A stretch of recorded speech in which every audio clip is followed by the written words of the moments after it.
Podcast, TruthSeekahs podcast. Buckle up, everyone.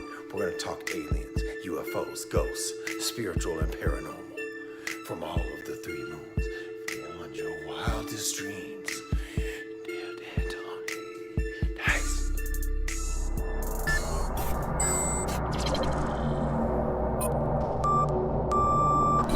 TruthSeekah and or its affiliates are not responsible for any strange phenomena that may occur during or after listening to this podcast, which may include the following: heightened senses of awareness, psychic abilities, UFO sightings, alien contact, time loss, out-of-body experiences, ringing in the ears, ESP, lucid dreaming, increased synchronicities, astral projection, telepathy, stronger intuition, levitation, miraculous healings, and or remote viewing. Please be advised to listen at your own discretion.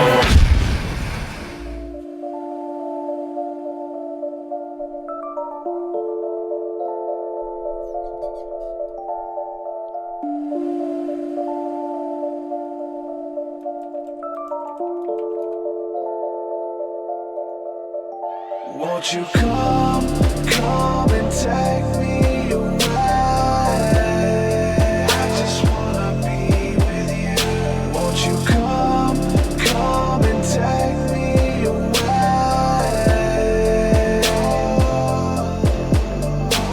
To a place to walk on troubled seas, faith to stand when I don't believe. I just wanna be with you. Won't you come and take me away?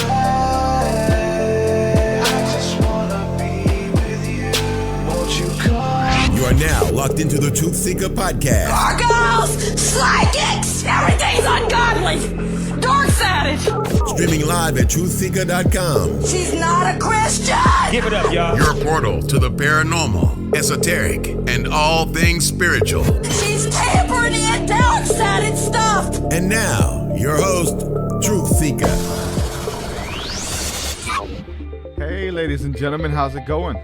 I'm your host, TruthSeekah. This is the TruthSeekah podcast, man. Excited, delighted to be here with you guys. As always, we're going to cover all things spiritual. If you have any questions or comments when you're listening to the podcast and joining us in the live stream, if you're listening on Facebook, YouTube, Periscope, wherever you are, we should be able to see all the comments there. So just let us know if you have any questions, any comments for the guest or for myself, and we'll try to incorporate those in. Shout out to you guys for making this live stream a lot more fun than just hanging out, because it's more inclusive. As far as I'm concerned, we got a whole group of people here hanging out with us live, and so it's cool to have everybody to be a part of the show with different conversations and all that stuff going on within the conversations and in the chat. So shout out to you guys. Want to say a huge thank you to all the patrons supporting my work. This is a listener supported show, doesn't exist without your help. Thank you for co-creating with me and helping to bring this to the masses of people on a continual basis. And so shout out to everybody who's been supporting and partnering with me via Patreon. I'm going to give a shout out to some of the latest patrons within the last week or so here. Shout out to Rynette Keller. Shout out to you, my friend. Thank you. Maria Kit. Let's see. Tatiana Mathala. Shout out to you. Thank you. Ela. Shout out to Ela. Thank you for coming on as well. I think there's one or two more here. And then shout out to MJ as well. Thank you again. It was good to meet you guys in the School of the Mystics this past week, joining us in from Australia. Two of you guys. Shout out. If you want to support, head on over to patreon.com/TruthSeekah. There you can support and get access to my entire discography of music. You get access to our Thursday night School of the Mystics, which is the community aspect to what we're building here. We really tap in through prayer and guided meditation, just kind of going within and just having open dialogue and discussion, rolling ideas off of one another, that kind of thing. Just a community of like-minded people. You get access to my entire catalog of guided meditations as well. So there's just different tiers and different levels of giving, so you get access to that. Yep. Patreon.com/TruthSeekah. Also, my book is here. I got to plug the book. It's doing really good. Just finished recording the audiobook. It's done. It's submitted and awaiting approval of the Midnight Society. They're over at Audible in the ACX community. So hopefully they approve it and my audiobook becomes available very soon. When it does, you'll be able to listen to it for free. There'll be a way to listen to the audiobook for free. So I'll be plugging that here soon once it's approved. And also, too, want to say hello and happy anniversary to my lovely wife, Erin Spirit Wolf. Shout out to you, my dear love. Today we celebrate 19 years being married, happily married to my best friend. We've been together 21, 22 years, something like that. I think 22 years, something. Yeah, 21, 22 years. I don't know. I was 14 years old when we got together. So it's my high school sweetheart that I fell in love with and was able to marry and wife. So shout out to you, my friend. Love you so much. And here's to eternity together. Love you so much. We're going to move forward. Jump into the podcast. Today's discussion, again, dealing with people who support people in the community. I want to give a shout out here because he's on the show. My good friend Richie. Welcome to the podcast. He's been a long-time supporter as well. He's been a patron, shows up for the School of the Mystics, always brings something beautiful and intricate to the table, man. Thanks for coming on, and thanks for the support, man. Many blessings. How are you today? Absolutely. I'm doing well. How are you today? Doing really good, man.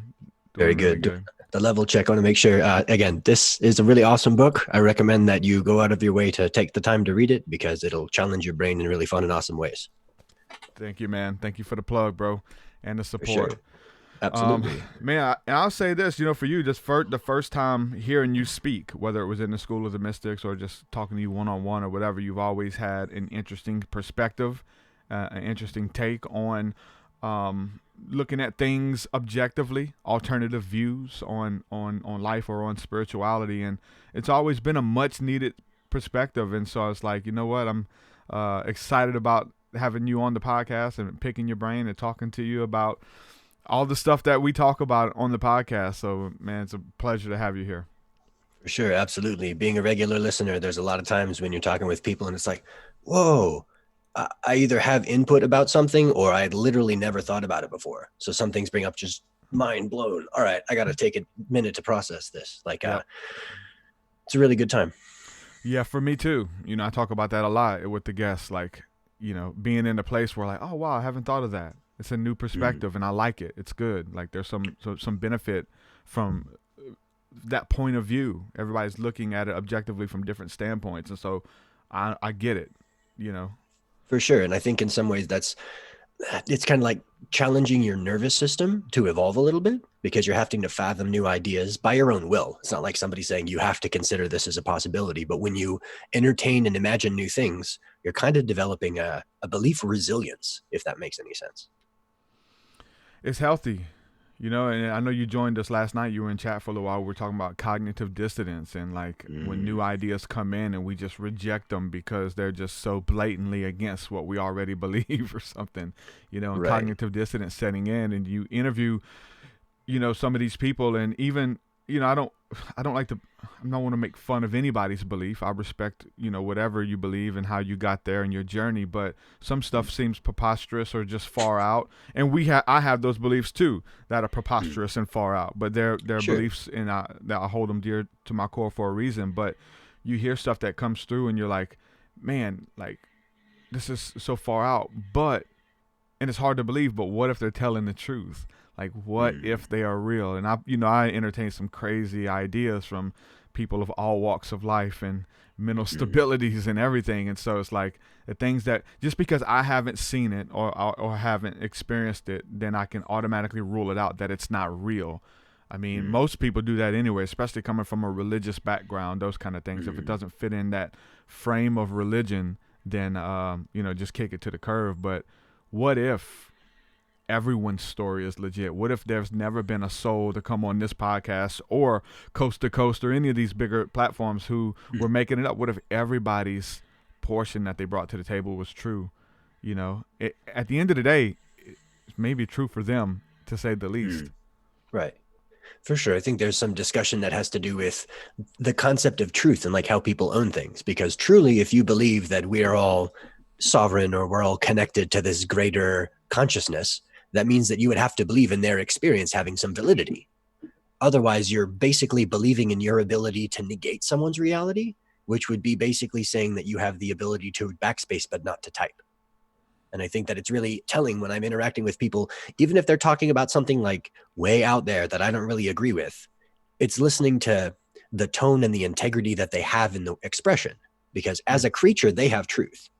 And they may have wrestling tides or different kind of friction with that specific truth itself, but there's still that will or want to express it. And I think that's where sort of genuinity comes from, is if somebody says, hey, I had this experience, and they share their experience, that doesn't have to include forcing you to believe it. It's just sharing it. And when people are open to share, usually believers are open to believe. But if somebody says, you have to pass on this chain letter, otherwise you will never, ever get lunch tomorrow. Like, wait a minute, that doesn't really make sense. Well, there's a lot of that going on.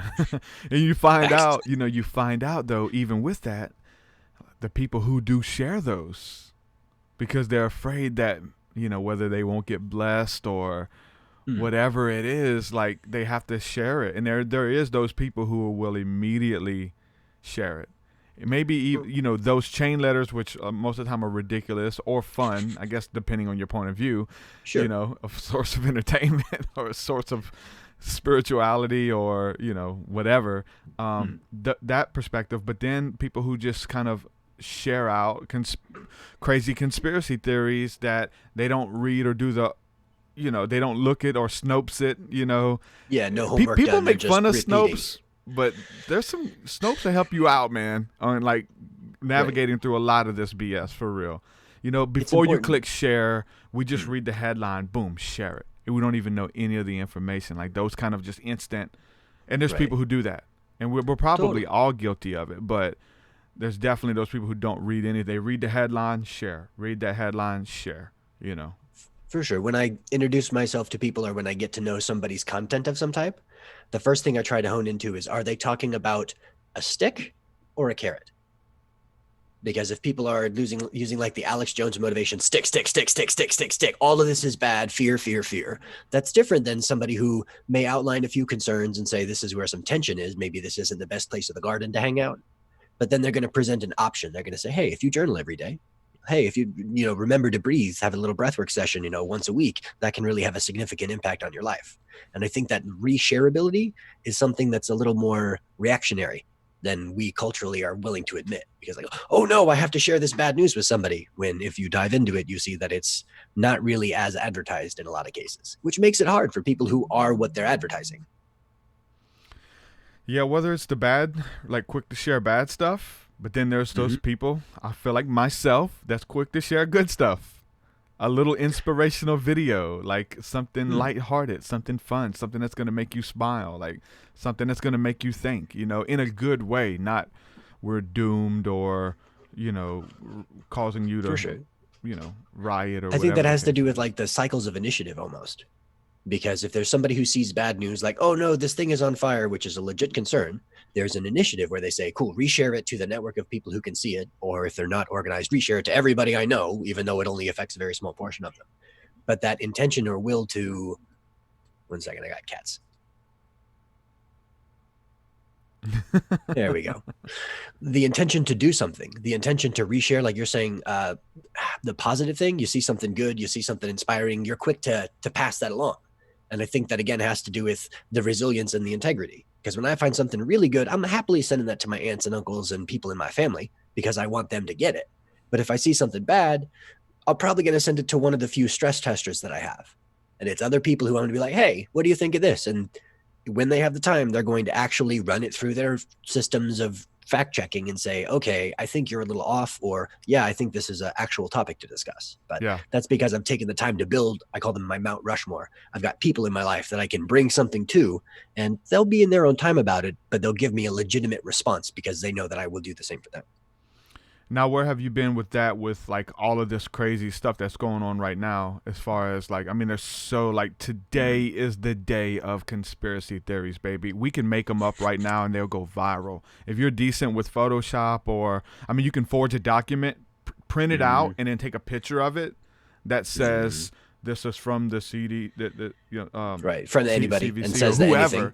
Yeah, and then yeah. people will reshare it and, hey man, the government's moving in Friday night, man. They're coming in, man, with the tanks, man. Like all of those things. That's how you sound. I Right. know, but there's just, and that's just one. I mean, there's thousands of them. I remember I got one that kind of shook me a little bit. Was somebody shared this video of Bill Gates talking about how, population control and how Yeah, I'm familiar. he was giving a presentation to like the FBI of like technology and how to rid the world of religious people. Bill Gates was doing not a TED talk, but a presentation for the FBI on how to be able to see if somebody is religious. If they're a religious zealot, you can do brainwave scans and see if they were like read them passages of the Bible about war and things and see what type of brain activity that they have. And if it's a certain type of brain activity, then we eliminate the world of these people, and then eventually we won't have these people who are against change and who are just sticking to their Bibles and their guns. Anyway, I've seen this video was shared out. A good friend of mine, Christian friend, sent it to me, and I was watching it. I was like, oh wow, this is intense, man. This is pretty intense. And then I'm looking, I'm like, it sounds like Bill Gates, and it says Bill Gates. I was like, I'm looking at it on my phone. It sounds a little bit like Bill Gates, but as I pulled it up on the computer, I'm like, oh, that's not Bill Gates at all. That's not Bill Gates at all. And then I looked it up on Snopes, and then the good thing about Snopes is it tells you what movie that clip came from. That was a script, and so it's like everyone's sharing this out. Look, man, Bill Gates is gonna kill everyone, man, and they're sharing it out. It's like, dude, Snopes it, do a little research, like step out of the cognitive dissonance, even if the cognitive dissonance is a narrative of destruction and Bill Gates is the devil, or the government is trying to kill us right now, whatever it may be, with just not believing everything and just doing a little research. For sure. I think that has to do with wanting to make sure that you're informed about real things. Because a lot of people are watching movies and watching a lot of television content and getting a lot of literally fiction implanted in their heads.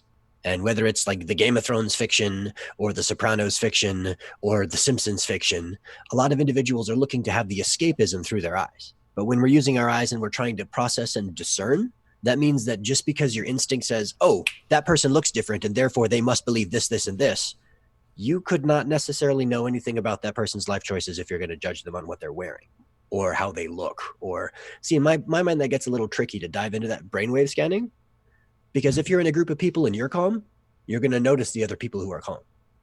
But if you're in a group of people and you're really stressed, you're not going to notice individual people of stress. You're just going to notice collective group stress.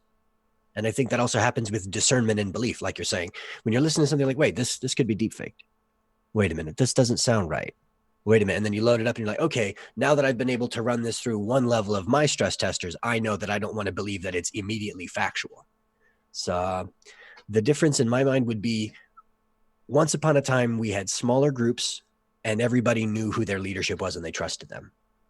Now we have really big groups, and it's hard to say if the leadership is like the neighborhood leadership or the faith leadership or like the city municipal council or just like the old guy on the rocking chair up the block that just keeps it real. Like there's no real standardized communication access, which means you can say, this is something that I don't know how it works. And I totally agree. Like I'm cracking jokes about tinfoil hats all the time. I enjoy talking about Skynet and 5G. I think it's important that we talk about the fact that we're basically living in some kind of demented 1984 reality, because if we can mention it, we can manage it. But if we're not mentioning it and we're not talking about it, then it's just going to be like Voldemort, like he who cannot be named is going to overwhelm us consistently. And fear is an easy emotion. It's cheap. You just have to not like it. But gratitude and love and compassion and patience, you have to choose those. That's like a cognitive decision. So maybe the decision over the dissonance kind of thing. It's strange too. It's like when you talk about a lot of those, whether it's conspiracies or 5G, or we're becoming AI, we're merging with AI, and what are we becoming? For most people, it's something outside of themselves that's coming. There's always something coming versus where we are right now. We're already here. Just to understand how connected we are to Right. technology, to our phones, to even be having this podcast discussion right now that is live.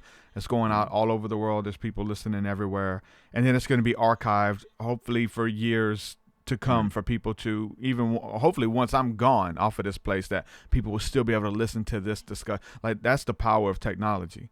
Like, the Right. books are being erased. That's interesting. Books are disappearing. But Right. Well, I mean, that's happened all the way technology- back to like Library of Alexandria. Like, you go all the way back to some of the ancient wisdom. I mean, technically, that would be in my mind where the concept of Akashic records come from, because you've got this cellular, internal, deep, resonating wisdom that you would learn from like your grandparents, and some people just wake up knowing it. So to be clear, when this episode's done recording and I'm able to get a download copy off the internet, you can bet that thing's going to an offline drive and it's going to be stored somewhere, so that in the event that all the internet has a tussle, there's still going to be a good, clean collection of it, because I know that all of the content of the conversations that people choose to have out of the intention of wanting to clarify their belief are going to carry that kind of sharpening blade as people listen to it. Like, for sure, listening to your podcast regularly, like weekly at least, catching back episodes all the time, find a new guest that you've had. Because when I listen to you talk, TruthSeekah, you're honing the blade of your consciousness. You're asking real questions. You're really present. If somebody else wants to be kind of in the background with like air horn sound effects and not really dial in, that's on them. But if you really want to hold space, that means that when that happens, you don't have to let that knock you off the track. Because like where you're going, there are no roads. It's the kind of thing where you can literally do what you want if you're choosing to continue to express your truth in the, the most truthful way possible. Because a lot of people have an authentic flavor, but they don't want to share their truth unless it is masked by some other thing. Unless there's an external locus of control. Oh no, I have to get healthy because this external thing. Rather than, I want to be healthy, so my life is of higher quality. Like, that's just an internal decision. So the power is still in our hands. I don't know if it ever really left. But in my mind, things like School of the Mystics, things like regular communities, especially nowadays, the digital space, I mean, technically, you want to break it down to language, we're conspiring together. We're all breathing together. So a conspiracy would be a bunch of people breathing together. Traditionally, that'd be because the royalty, or the ruling class would have like a really tight grip. So if you wanted to be like, hey, this is messed up, like you had to breathe and speak between your breaths, because if you just brought it up in the open, people would be like, wait, you're resisting this pressure. And I think that's to be said of people who have like an internal diamond. They've already been through pressure. They've already gone through that experience to formulate who they want to be. So as they stand up, there's fire in the distance. Okay, well, that means that they're going to glimmer with this powerful light, rather than kind of cower and think that that external is not the internal. It's also the internal. Yeah. That's deep, man. I'm with it. Sounds like some of the what we would call an old soul, or those people who are just they're not with the BS. You know what I'm saying? They know why they're here, or they're here to discover why they're here, versus just aimlessly wandering and working their job or doing what they're told, kind of thing. There's a difference in those people for sure. You sent me a nice letter several months ago, and you sent me your sticker Very that sweet. I keep here at my desk. For Talk sure. a little bit about the name. Imaginaut. Well, talk about the name Imaginaut, but also Richie Zxy. What does the names come in? Dang. All right. Trying to find the best way to start this point. So my name is Richie. Anybody who knows me calls me Richie pretty standardly. I got two brothers. In a hurry, they'll call me Rich. I do have a full name, which is for my parents in the government. And I think it's a kind of level of respect, because if somebody wants to read my name out of a piece of paper, they haven't heard how I say it. But if somebody's taken the time to talk with me, they'll hear the subtle nuance of how I say my own name. So that's kind of into the power of the will in the word, if you want to boil it that way. But as a kid, I was following a specific route. It was expected for me to do specific things and to end up in a certain place by this age. I decided not to. So in my rebellion, I realized that there's a form of compassionate rebellion. And I found that for me to be who I wanted to become, I had to kind of ignore and defy the orders of a few people in my life. What that ended up looking like is not really wanting to use my last name too much on the social media space, because, I mean, I remember when Facebook, you had to have a .edu to get it. I was connected to that in like 2004. Like, it's ridiculous how the technology continues to evolve and change. And I don't really think that there's a difference between the internet and the dream space. So anybody who's doing any kind of dream practice or prayer work or meditative work, working with me directly, I talk about depth, width, and height. That's my ZXY. So going for depth, going for the Z plane, I'm trying to see, are you on the level? Are you here now? Are you present? Or are you halfway between a drink of Pepsi, a bite of McDonald's, and something on TV from, you know, the normal news sources? Because a lot of people embrace that. I think most of us are somewhere in between, right? Absolutely. And that's the gaps between. It's not as though we have to fix ourselves at a certain point. But for me, depth is the important thing that I want to find out about reality, because there are some places that people want to stay shallow. They don't want to go deep. They don't want to talk about it. And the last thing I want to do nowadays, I'm 32 right now, the last thing I want to do is insist people go in the deep end if they don't even want to be in the shallow end. Because that just sounds like a bad time. They'll drown. So unless there's somebody there who, unless there's somebody there who's intentionally helping them to swim and like running, you know, oxygen tanks or whatever, it's not somewhere pleasant. So after figuring out the depth, and I came up with the phrase ZXY from my professor when I studied audio. He said something about if engineer X, Y, and Z does something and they mess it up, you're going to have to deal with it. And I was like, X, Y, and Z. Okay, so that's just like arbitrary things to point at somebody. But then I started thinking about the planes and the dimensions. So I was like, Z, X, and Y. If you measured for depth first, and then you went for the horizontal plane and then the vertical plane, in my mind, it'd be a lot easier to isolate a point in time, because depth is a really infinite dimension. Like technically, if I go forward in depth, it's across the X plane for some, but I could go around the world many, many times, just going deeper and deeper forward. But going the X plane, you will actually go off the Earth, because X will cause the curvature of the Earth. I'm going to debate about the shape of the Earth, but the curvature of the Earth means that it's going to be a straight line that goes across. So ZXY as a phrase is something that I've kind of built as a brand personally. It's something that I can track into and make sure that people know me as me, rather than, I know Richie, ZXY? Wait, what? No, you know a different guy. Did he ask you what color your day is? Like that's a question that I enjoy asking people. And if you could provide an answer, I'd really appreciate it. TruthSeekah, if you could describe your today in a color, what color would today be? Purple. Nice, for sure. High frequency, very royal, very regal, way sweet. And if you could choose what color tomorrow would be, what would you prefer tomorrow to be? Purple and blue. Nice, for sure. So that inclusive thing, you're not dropping anything, you're just building more into it. Way sweet, way sweet. That particular question doesn't have any wrong answers. I've had some people say no, and it's like, okay, you don't want to talk. Other people say like caramel or creme brulee, or there's totally different answers across the board. But that's an early form of metaprogramming, or like mind software, that I began to be familiar with around 17 and 18, when I began to think about the human brain as an operating system. And it's not like a computer like this is Windows or Mac or Linux, but more so the body is a giant spaceship, and Ala Men in Black, we're like a little spirit that lives inside of the case, but we need to keep connected to the generator. Mm-hmm. So Imaginaut is like an astronaut through the imagination. And it's a collection of about just under 40 people online that I know from various spots, including my Mount Rushmore and a few other very deeply powerful shamanic and spiritual friends, where we keep it real. And we know that if you make a website, when you do your lucid dreaming work, you have access to that website as a place. So if you ship music, when you go to sleep and enter that infinite unconscious bardo space, whatever you want to call it, that creative action has an imprint. So my mind says that A, we're both asleep right now. B, all the people listening are asleep right now. And C, we're supposed to be, because this is how we dream work. Something similar to The Matrix? Yeah, I think The Matrix was a documentary, for sure. Did you hear the take of what's his name? Spence. I forgot his Spence from King of Queens. I can't think of his real name right off, but he was saying how the Matrix, that they were kind of like giving us a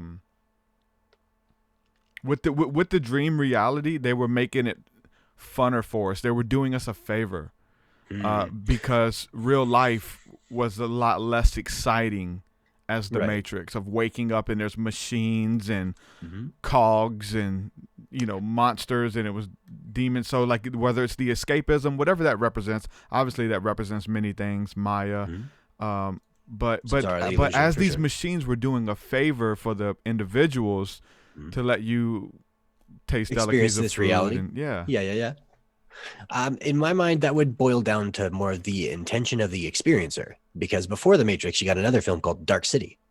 And Dark City is an old school sci-fi where when everybody goes to sleep, their memories get taken out and everybody gets put into new bodies, and you get new jobs, and like put your body on a thing and wheel it over. into a new house, and so you're a new person. And the intention from one person who stays up all night and sees these custodians like moving people's bodies around, he finds out that their objective, their intention is to solve things. So they're trying every possible combination of things to see, okay, well, if you were a garbage man, would you have really success and find inner peace? Okay, well, if you were a newscaster, would you really be balanced in these things? And they would run it over and over like a social experiment. So I think a lot of people are literally waiting for things like Burger King to start serving vegan meals. Mhm. People are literally waiting for like farmers markets to like knock on their door and say, hi, we have this local food. Do you want to buy it? Rather than making the choices that will create the world they want to be in. So I'd say it's a simulated reality. Yeah. And I'd say that the administrators and programmers, well, there's a couple of them on this line right now, but it's really up to people who want to step into power. Have you, with that being said, have you had any revelation or experiences with like the other side of those eternal beings or whoever is constructing this reality? Have you ever had any of those even downloaded thoughts that just come into your mind of like entities or beings or what they look like, or whether we would call them angels, or interactions with them? Have you ever had any of those experiences, whether it was through psychedelics and being able to peer through, or deep levels of meditation and breath work? I definitely have, but it's definitely a bit hazy or slippery, as you would say, to really come back and say, yep, I met them. This is what they're doing. They're hanging out. They're creating and holding reality together for us. Like, have you ever had those experiences? Yes, of all types. Everything you listed, like D, all of the above. If there were a multiple choice, I'd like scribble every single little bubble and be like, yep, I've had that one and that one and that one and that one. I tend to use the term, like in my parlance, angelian. Angelian would just be the shortened word of like an angel or an alien, or like a star traveler, like somebody who's going through the cosmos. Another word by an individual I follow his work uses stellan, and a stellan would be like a citizen of the stars. Now, the one that came to mind when you asked me if I've had any of that kind of additional experience or extra dimensional experience, about 3 years ago, I lived in Northern California for a little while, helping build a Buddhist temple, which is super awesome. Tibetan Buddhism, much respect, Imaho. I moved back to the Seattle, Washington area, and in a month, I had about 6 near-death experiences. And I had no idea why. Like, literally, I would just be like walking on the trail to a park or doing things, and my body would just say, and now it's time to turn into traffic. And so I'd turn in like, and I'd be able to interfere. Or I'd be driving and my body would say, and now you're careening into the wall. And I'd like have to like reclaim agency. So following the work of John Hooks, Illuminati Congo, much blessed, namaste, he talked about the death urge a lot. And the death urge is like as far as I understand, it's the physical sensation of the body wanting to end its experience so the spirit or vessel can kind of have the next level of incarnation. But if you're really trying to do the work, it's like wanting to help your friends from making a mistake. If you see somebody's about to carry something too heavy, you say, hey, if you try to carry less of those, it won't be a big deal. So I eventually interpret it as my repeated near-death experiences kind of tuning me into a different frequency. So as a kid, I had a lot of imaginary friends with names and faces in extreme detail until I realized that not everybody did. So after thinking that that was sort of an error, I stored it all inside of my imagination. And without diving too deep, a lot of experiences with the Dogon tribe energy connected to the Sirius frequency and vibrations, from dogs and wolves and dolphins and whales, to the idea of an oversoul and collective inner peace, into something like an artistic spiritual savant from Orion that's trying to maintain kind of a galactic royal order. That's not necessarily the order, it's just a order. We need some kind of organization. So a couple experiences wandering in the woods with different kinds of plants around, seeing, all right, there's a whole lot of birds, and there's like a Pleiadian mind that's speaking to me, not through the birds per se, but like through the magnetism between them and the trees. I think a lot of that frame and function has to do with the mythos and the fiction that I personally imbibe. Yeah. Because when I was studying a lot of like Greek or Roman or Egyptian or Eastern gods or Aboriginal deities or voodoo things, those would be the forms that they manifested in. But through a couple different disciplines, not unlike Kundalini and different forms of yoga, there's some inner space. And I think we're all tripping all the time, but it's a matter of, are you driving the trip, or are you waiting for somebody else to trip sit for you? So now, with that being said, I mean, because I'm, very, very similar. I mean, they show up and speak through whatever you have in front of you. I talk about it a lot, but watching Sesame Street, and having this divine encounter watching Sesame Street, like that's just what they were able to use and speak to me. And it was, for me, it's the easy way is God, just God. It's just God, and maybe it is just this one universal mind, but I think that universal mind speaks through everything. Angels, which are messengers that carry the message of that creator, the creator, that being, essence, consciousness that holds everything together, that kind of constructed this matrix that we're living in. And kami-sama would be a Japanese term for it. But there would be, there was different agents that help carry out, and they'd have roles and stuff, or angels that pop in and out of dimensions, or angels that push and pull the tides of the oceans, or whatever, however you want to look at it, elementals and those kind of things. So, they speak to you however you're able to receive. And I remember hearing Jordan Maxwell talk about after having a amazing sighting in I think it was the Nevada desert, that night he felt kind of weird going home, like they had ships come down right above them, kind of thing. And he just put out the prayer, the intention that, hey, please do not show up as a little gray man in my bedroom. That will wreck me. Please don't do that. And so then they show up in different ways, whether it's through the dream state or whenever you're ready to receive, and things like that. And they can take on different forms. And but it's interesting. I do think that they all come from the one. So I guess with that being said, as far as like being in a place where you're being inspired by an essence of like, hey man, you're just in those vibes, man. Sometimes the weather just has to be perfect. Cool breeze usually has something to do with it for me. The Bible talks about how Adam walked with the Lord in the cool of the morning. And so for some reason, cool air really, a cool wind will hit me, and I'll see that wind is alive, kind of thing, whether it's the breath again. And it's blowing through the trees. The pneuma. Yeah. It's blowing through the trees like an entity. And it's just like, and like you can watch it. Like you can look at the trees and watch it travel, and all the trees are moving like it's something in it, but it's the wind and its essence, or a spirit. And so that'd be like the small range we can see of all of the available frequencies, because on like an electromagnetic wave, each of those rustles of the branch are changing how that tree grows.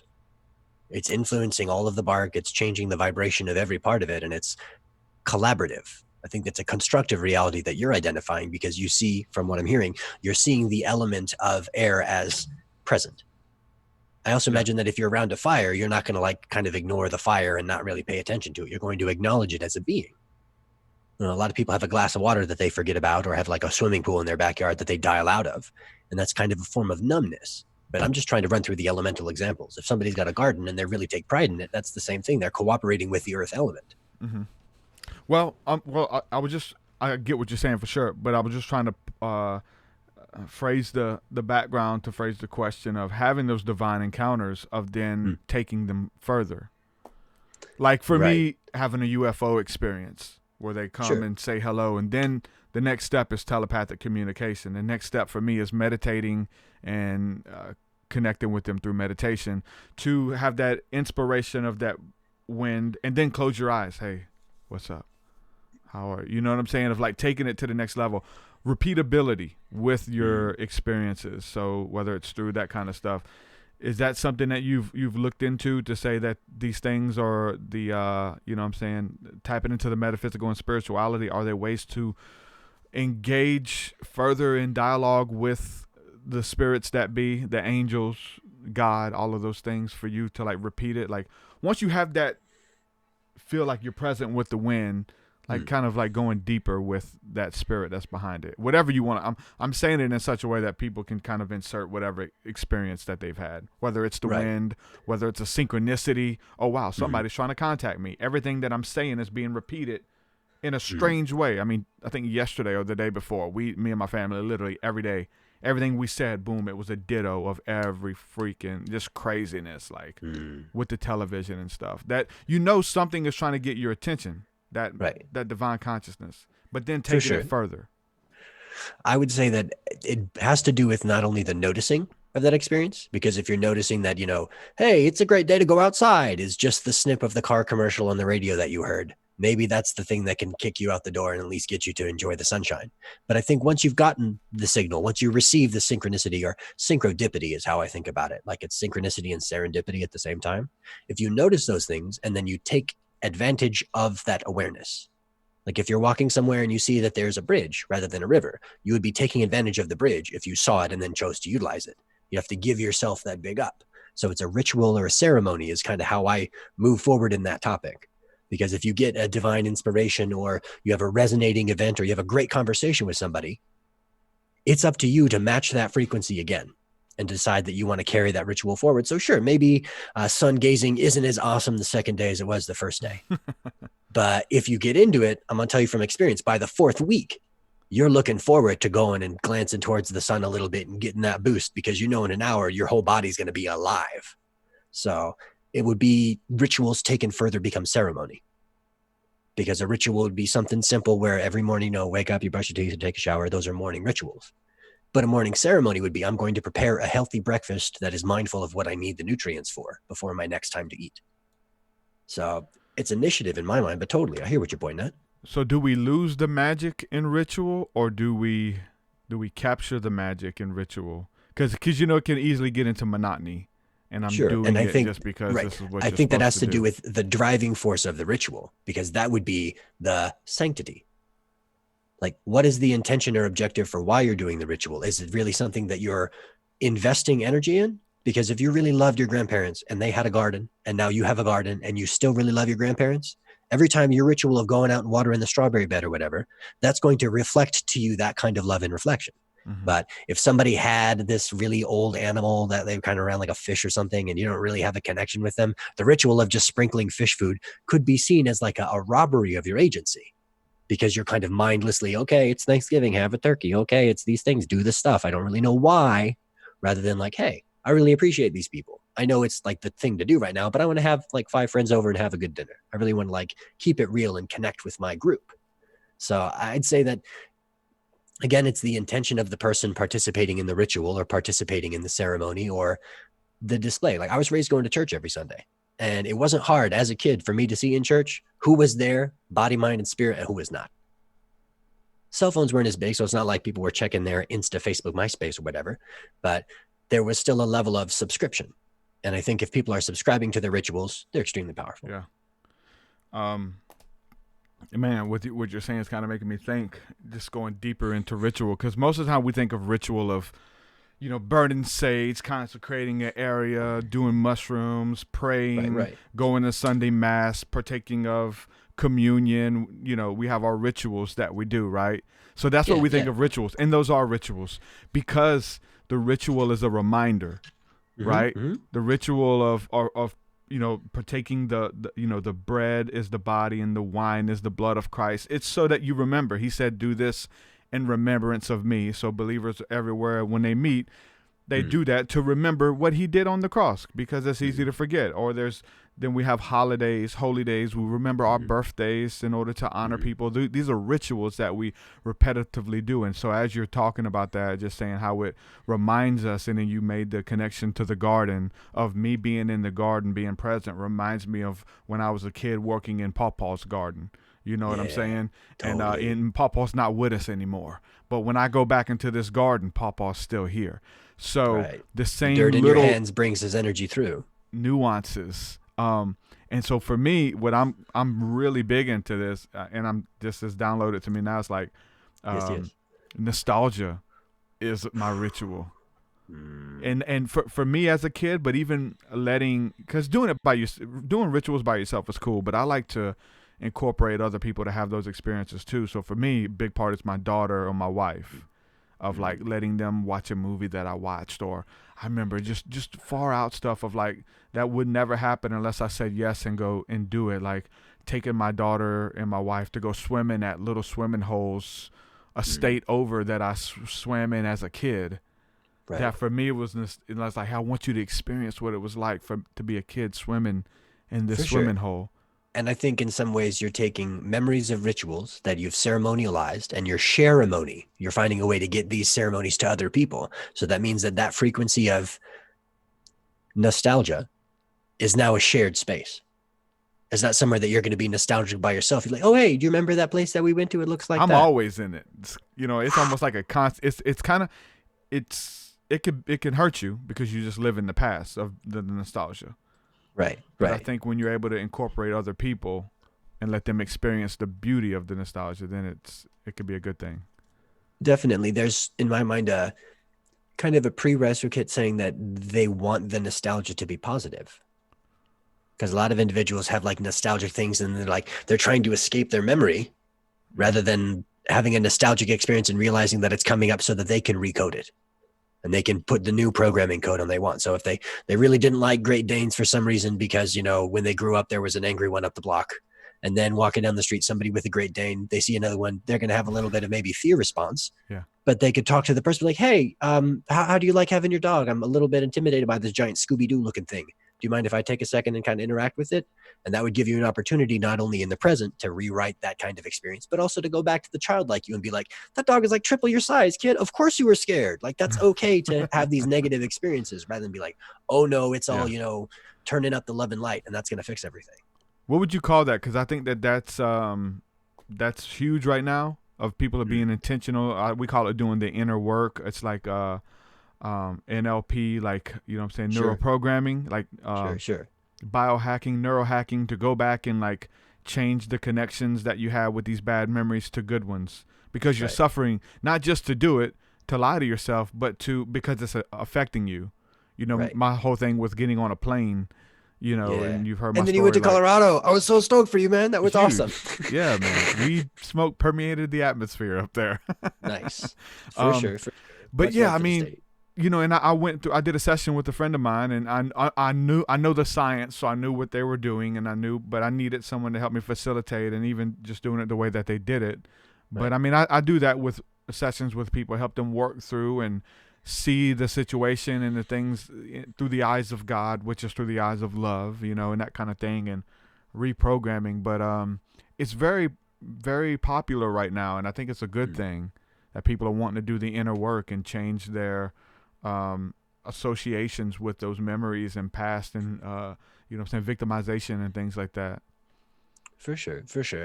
Reminds me a lot of Robert Anton Wilson spoke of people having a BS. Everybody has their own belief system, and everybody's belief system is their belief system, and it's healthy for them because it's theirs. So you got to respect people for their own BS. But sometimes you can learn about your own BS by taking the time to notice somebody else's BS or belief system. So Robert Anton Wilson did a lot of really crazy stuff with Timothy Leary and a lot of early mind experiments, which I think informed a lot of the creativity that I make my standard fare.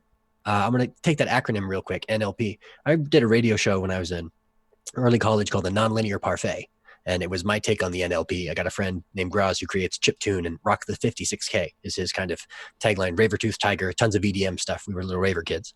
But neurolinguistic programming as NLP was developed by two people, John Grinder and Richard Bandler. And Grinder and Bandler were a therapist and a hypnotist. And together they tried to figure out how a bunch of therapists could help these people change. So you got people with depression or people with phobias, and they found that certain therapists used certain words.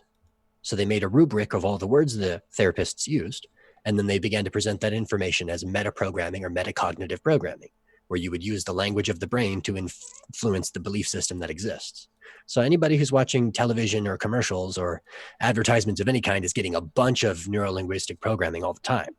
But it's really important when people decide to speak their truth, because that way your truth has sort of your documentation. It has your characteristics, your nuance, your flavors. And a lot of people can sense the authenticity in beliefs, whereas many people have been raised to just do what the others before me did, just follow the mold, just repeat. And with the liberation that's available, because now anybody can talk, it's more so like you're choosing your role models. Whoever you're listening to, that's the person who you're going to be thinking like. So when the age of YouTube and instant internet streaming happens, we are accepting in whatever we consume through our food or our eyes or our ears. And when you choose to influence and change your own life, the people around you, their life will change by proxy.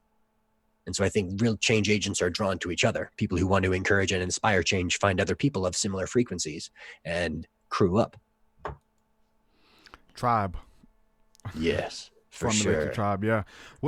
excuse me. What do you think we're headed, man, with merging with AI? Like it's changing the way we think. Like I said, Right. I have a 15-year-old daughter, and attention spans are short.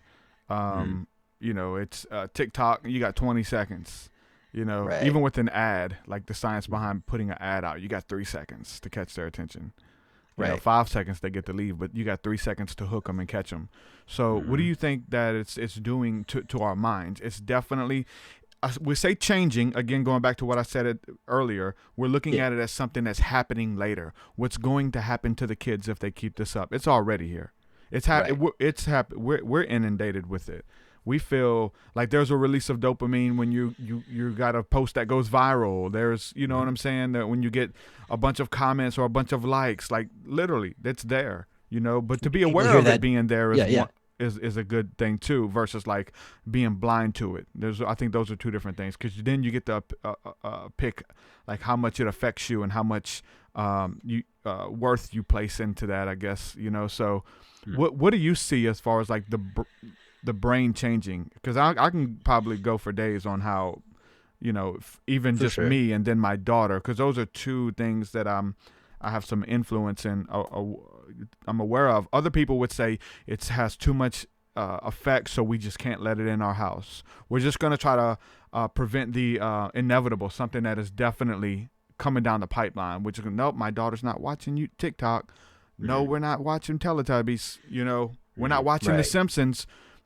Whether it's the degradation of society, for me and when I was a kid, my mom would not let me watch The Simpsons. Bart Simpson, I'm Bart Simpson. Who the hell are you? He's speaking back to adults, and that's a no. That I could not watch it. And my mom was very open and liberal, but then after I started watching The Simpsons, then that's just kind of one thing. Then after The Simpsons, it was Beavis and Butthead took it a step further. And they're just farting in people's faces. They're eating frogs and hitting people with baseball bats. I mean, it's even further. Proclaiming the testament of Cornholio, for sure. Exactly. And then so that gets played out eventually, then we got to take it a step further. Then after Beavis and Butthead, it was taken a huge step further, which was South Park. There's no way. So now when you compare South Park to The Simpsons, there is no comparison. And then to Boondocks and maybe internet shows and things like that, right? Right, for sure. Aqua Teen Hunger Force, Adventure Time, for sure. If you haven't seen Midnight Gospel, that's a new one that came out. That's super dope. Oh, I love the concept behind that. But yeah, as far as like changing the brain and... I'm hearing it. I think that there's 2 steps. There's 2 pieces involved. The first piece would be the consumption. So the consumption would be the consuming of the media and the viewing of the shock value. First time people saw an ICP video, oh my gosh, like what the heck are they doing? Or like even that Animals song from Bloodhound Gang way back in the day. That was like a kind of shock that people digesting it. It's Tom Green. Right. Yeah. Tom Green was like the original shock agent. He was one of the people who really made it big. Like, whew. In my mind, the consumption is phase 1, and then the digesting would be phase 2. And so the discussion of you're not allowed to watch TikTok, you're not allowed to have an Instagram because we think it's like the viral scum of the earth. That's inhibiting consumption. However, if you're around a bunch of people and they're consuming that, then you're going to share digestive enzymes. So they're going to talk about all the dumb stuff on social media, and they're going to communicate all the trends and stuff that the intention for you not to be on the social medias was to reduce that impact. Now, there's a great talk between the inventor of Alibaba and Elon Musk that happened, I think, last year or the year before. They're talking about AI and artificial intelligence, or in my mind, it's automated interaction. AI has a lot to do with our autonomic nervous system and how our body and brain process things, because we're big electrochemical batteries. So if I got a little light screen box, right? And I got a light screen box and I'm using this light screen box and I'm getting a bunch of neural codes from this light screen box, I'm teaching my vessel that all of my reality is within a hand's reach. But if I only use this to communicate here and there, and then I go and talk to other people, I know that in order for me to have a fulfilling interaction, I actually have to, walk a couple blocks or drive down or take the bus somewhere and then interact with human beings in a real way. Because the authenticity, in my mind, it comes from a quote that we're all one-winged angels. Only with another person can we soar. Only when we're like communing with more than one person in the name of whomever you believe, there's a collaborative, cooperative experience. And I've worked with a lot of young people, specifically in theater, specifically in the performing arts, of individuals who are for the passion rather than people who are in it because they want to get paid as a professional actor. Those people are committed to their life. And I think that if you're committed to your life, all the technology around you is useful. But if you're not committed to your life, all the technology around can be kind of a distraction or kind of a problem.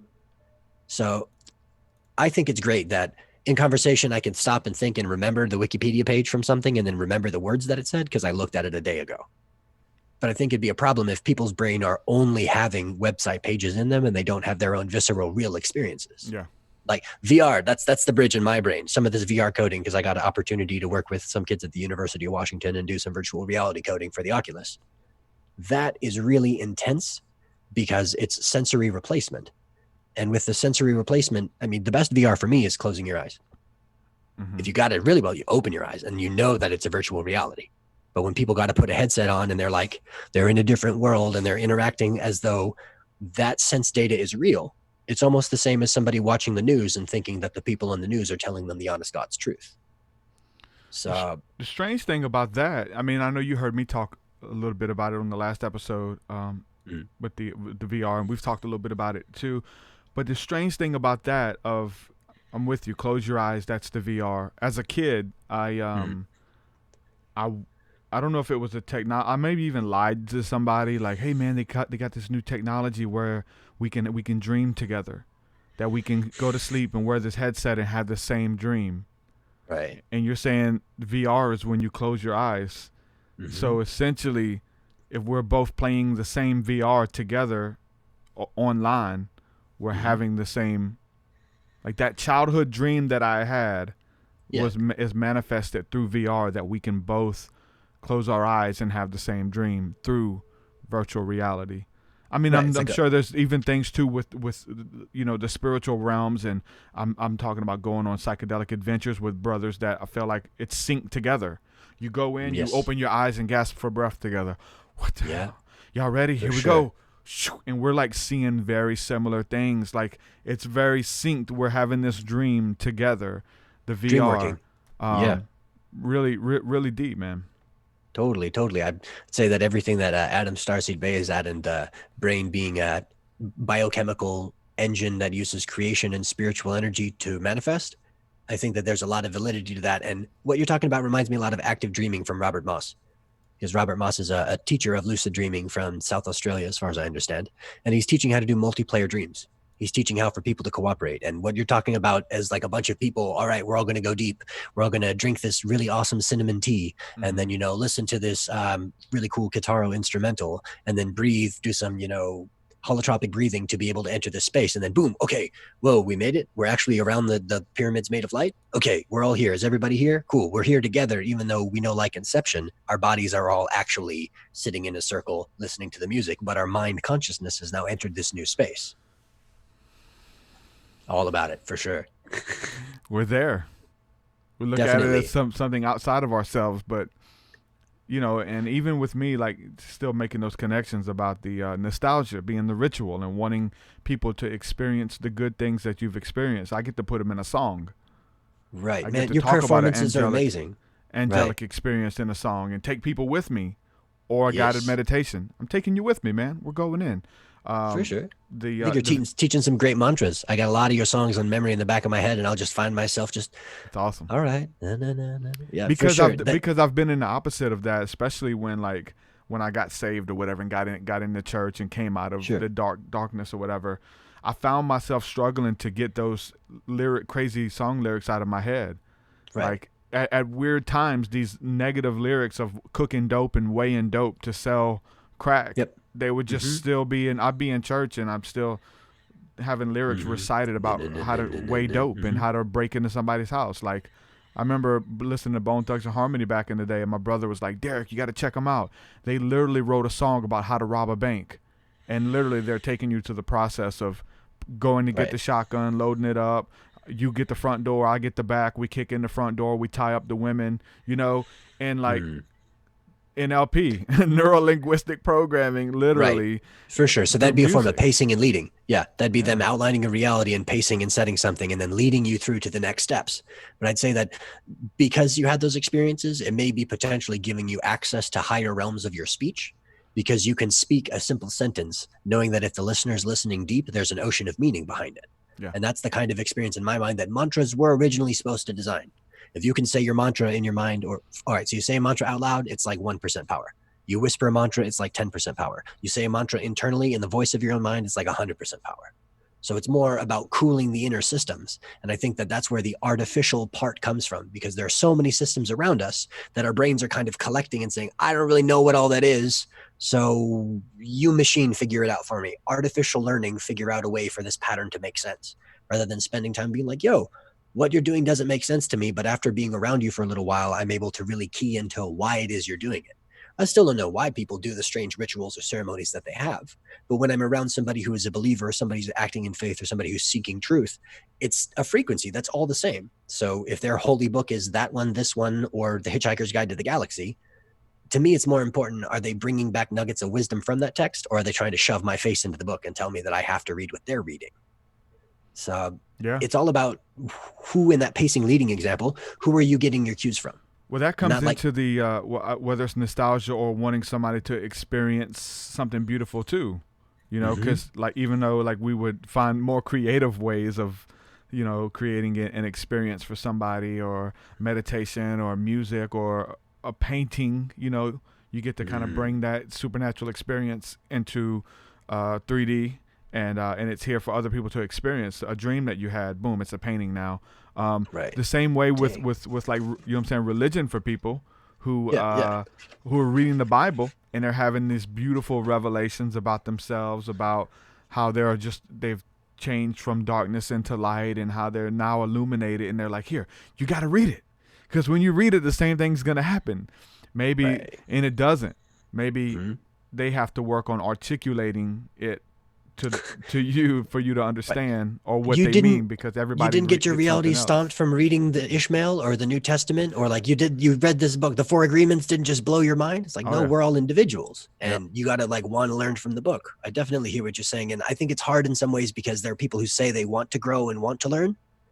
And it's like, well, sure, just read this, just be here. But that may not be the level or the grade that they're at. You're trying to give somebody like granules of sand, and really they're used to granules of dust. Or somebody's used to asking for granules of dust, but they keep getting like uncut quartz crystals. Like there's a lot of different digestion capacities available. And I think that has to do with the will to grow. I know that you've got a huge will to grow, TruthSeekah, just because seeing your brand evolve over time and seeing how you're continuously focusing on the fact that it doesn't matter what the reflection gives you. If you record awesome episodes and something happens and there's data loss, sure, you could get upset about it and stop your whole operation and not know how to do anything because there's a risk of the integrity. Or you could decide that that's how you double down and you make sure that every single moment is really the moment that you want it to be, knowing that you aren't going to influence any more than your existence in it. I think that there's a lot of agency we give away, a lot of power we give away. And I want to kind of make a real quick note on the sticker that you showed. I also got it on some cards here, but in the center is actually my favorite part, because in the center, there's a recipe for alchemical transformation. So there's like a circle of all the things that all the things that are in the world. And then a square is all the things that we can perceive. And then the triangle would be everything that we're doing. Okay. So what we're doing, the triangle. I see it now. Yeah, it's that optical delusion stuff. I'm trying to find ways to like encode those messages positively. For sure. I mean, I recently learned about a couple computer security guys who are writing computer viruses that get into your computer and install system updates. Because they know so many people aren't going to update their computer that they're just making these programs that climb out and climb into your computer and then start updating and fixing things and like building firewalls and protecting you. And so in my mind, we as believers have a choice. Do you want to lead by putting the lantern up, or do you want to lead by having the lantern low? And I'd rather have the lantern low and help people who can barely see the light begin to come up into it. And then when somebody has the light or the torch or the fire, the bonfire that they're gathered around, we can discuss and celebrate and have joy. But if you're living a dark life and then somebody's got a bunch of fire around them, that's going to be really intimidating. Just like I think personally, all the AI, all the like targeted ads, those are the kids of the future reaching backwards through time, asking, how can I interact with them without it being transactional? People find we've been talking about this. People find it invasive. I like Sure. it. Dang, see, my little brother does too. I got a younger brother who totally loves the targeted ads because he's like, everything that shows up to me is what I want. Yeah. I'm never getting an ad for anything that's Yeah, unrelated. Pampers. Why are you trying to show me Pampers ads? You're wasting your ad money, and I don't want to see Pampers ads. For I sure. want to see video game ads. I want to see podcasting Things of your interest. ads. Yeah. Like, come on. For sure. I So turned off the what do you think? customized ads a little while ago, and I travel some. So it's interesting when I travel somewhere and I get an ad for like new flooring of your house. Or check this out. I was in Colorado. I volunteered at a place called The Grange. It was like a community center. I did like an open mic beatboxing thing. I got some performance in there that I do from time to time. A week later, the Freemasons of South Oregon reached out to me through Facebook ads. And we're like, we want you to participate. I was like, what the fuck? How's it go? And so I dove through, and my bad for the swears, but in that process, I was able to discern that their targeted advertisement was for young men between this age range that had gone to community-centered events, and that was one of the venues. So I think that customized and targeted ads can be useful, but as long as you know sort of what you're looking for. I mean, that whole Wish thing has evolved into beyond meme levels, Yeah, where people are buying really, you see what I'm saying? People are like buying things from these targeted advertisements that they don't even necessarily know if they want or not, but it's that, oh, ooh, shiny. And so, ooh, shiny, sure. It gets expensive even with using ads and doing ads a little bit. I don't spend a lot of money on it because it gets expensive, because they say you got to show them something 3 or 4 times. So one number I heard was 7 times. You have to see an ad or see something 7 times before you make that decision to click yes or to buy TruthSeekahs meditation. The first time, I mean, some people, like anything I put out, I'm getting it, I'm supporting it, I believe it, I know it's going to be awesome. Right. New album, no, I'm getting it. But there's other things, maybe somebody else that just kind of outside of that range. It's like the 7th time you're like, let me try it. I mean, maybe you can look at your own life or your own Facebook buying, YouTube buying that won you over. Was there an ad? Was there a program that was sold to you, like that you saw for 2 months until you eventually bought it, and then they got your $40, your $20, or $100 or whatever? Definitely, I think so. For me, for sure. I think that'd be a concept of what the long game versus short game could look like. Because the long game of advertising would be, we got this thing coming up. We got this product for sale. That's what gets me right now is I'm going to get an alert for the pre-release, the pre-sale, the actual sale, and then 3 months later, a discount with another product. Yeah. So whenever there's and a target, always gave it to you at the lowest price to begin with. Right at the get-go, they could have said, "Yo, here's a beta version, and we're going to let it out." I think that, to kind of throw down to one of the comments in the chat, I think that all of our words viscerally create the reality that we walk into. So by saying any word, you're not only potentially influencing the opinions of the people around you, but by saying blueberry, you're creating the vibrational resonance of the things around you. And if you chant that enough, you'll enter a brain space where you want to have blueberries, or you'll see things that are related to blueberries, even if it's only a Willy Wonka movie. There's way more perspective available in the infinite reality that we have. Like the generating ability of our heartbeat is immeasurable in my mind. So being able to have a real conversation and discussion is how we sort of Venn diagram and mix worlds together and create new places that haven't been perceived maybe before. Well, technology has thrived on recreating natural stuff. You know what I'm saying? Man, birds got wings, we got airplanes, fish got gills, we got scuba gear. I hear you. I mean, even with the ad space, like what you're saying, like, I mean, we're talking, I know you're mentioning even in a spiritual plane of like, what you see is what you get, what you give your energy and your attention to shows up for you. And then here's literally, we got an ad service that literally what you talk about or what you think about or what you've Googled shows itself to you. You mentioned you wanted a smoker. Here's an advertisement for a smoker, just in case that chat conversation you had with somebody was really what you're looking for. Like, I hear you, but in my mind, is that an antagonizing force now? Because then you got to kind of strip away the machine learning and see is the AI and the attention control of the advertisements, which are developed by the same people who make slot machines addictive. Is this a force that's empirically bad, or could it be something that's for good? Like an example why it's a little bad in my reality is I quit smoking tobacco in 2012. I had a very intense year where I was smoking pipe tobacco every day. And eventually I intentionally had a conversation with a spirit that was 3 stories tall that represented tobacco, kind of like Dartura. And we figured out that Santa Claus has tobacco pipe. So if I have a tobacco pipe, I'm working as hard as Santa Claus. I wasn't working as hard as Santa Claus. So I realized that that was a kind of accelerant. That was a kind of belief system. But about a week ago, I got an advertisement in my social media feeds for like Nicorette gum. You're trying to quit smoking? Here's this. And immediately my body went, I want nicotine. And it was like, whoa. This advertisement for canceling smoking caused the resurgence of the urge inside of my body. So as much as like, I'm sure the people who made the ad are like coalition against smoking and like helping lung cancer kind of stuff. But for that happening in my reality, it was like, whoa, this is some dissonance. And then after I chewed on it for a couple seconds, it reinvigorated me. And I realized that, no, I have a different relationship with tobacco now. It's not like this infinite brown plant that I can just smoke to displace my upsetness. It has really sacred forms. It exists in the hookah, exists in the hape, it exists in a lot of different forms as plant medicine. And being able to see everything as medicine is really a choice. Yep. Like even pixels can be medicine. You see that game that they're saying is now a prescription for ADD? No. Yeah, they got this video game out. I'll see if I can dig out the link another time. But they're saying that this game can be prescribed by doctors to help children with their attention deficit disorder because the game has so many things and so much stuff and it's very sandboxy. My brain's going like, wait, we were told not to play video games as a kid. It's like Roblox or something. It's insane. I think it's more like the Creature where you're like evolving things and it's like a continuous investment of time. Yeah. I think I know what you're talking about.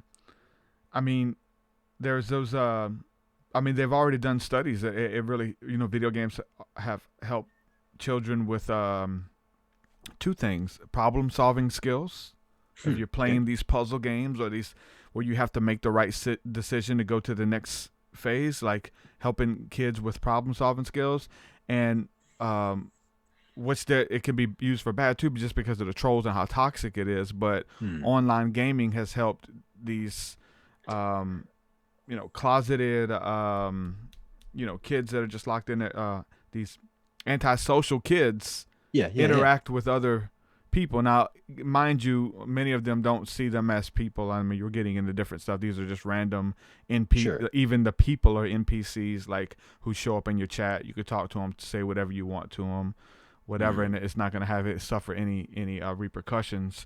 But that's not the case. It definitely does. There was a case where a kid got he threatened to shoot up a school or something like that in an online chat, and then they showed up and put him under felony arrest for just joking in a online chat because he was raging out on a video game and did that to everybody. But it's helping people develop more social skills, and people who suck at making friends. You got your online friends, you got your online community, and you kind of create that for you. So video games have definitely helped, young people in those ways too.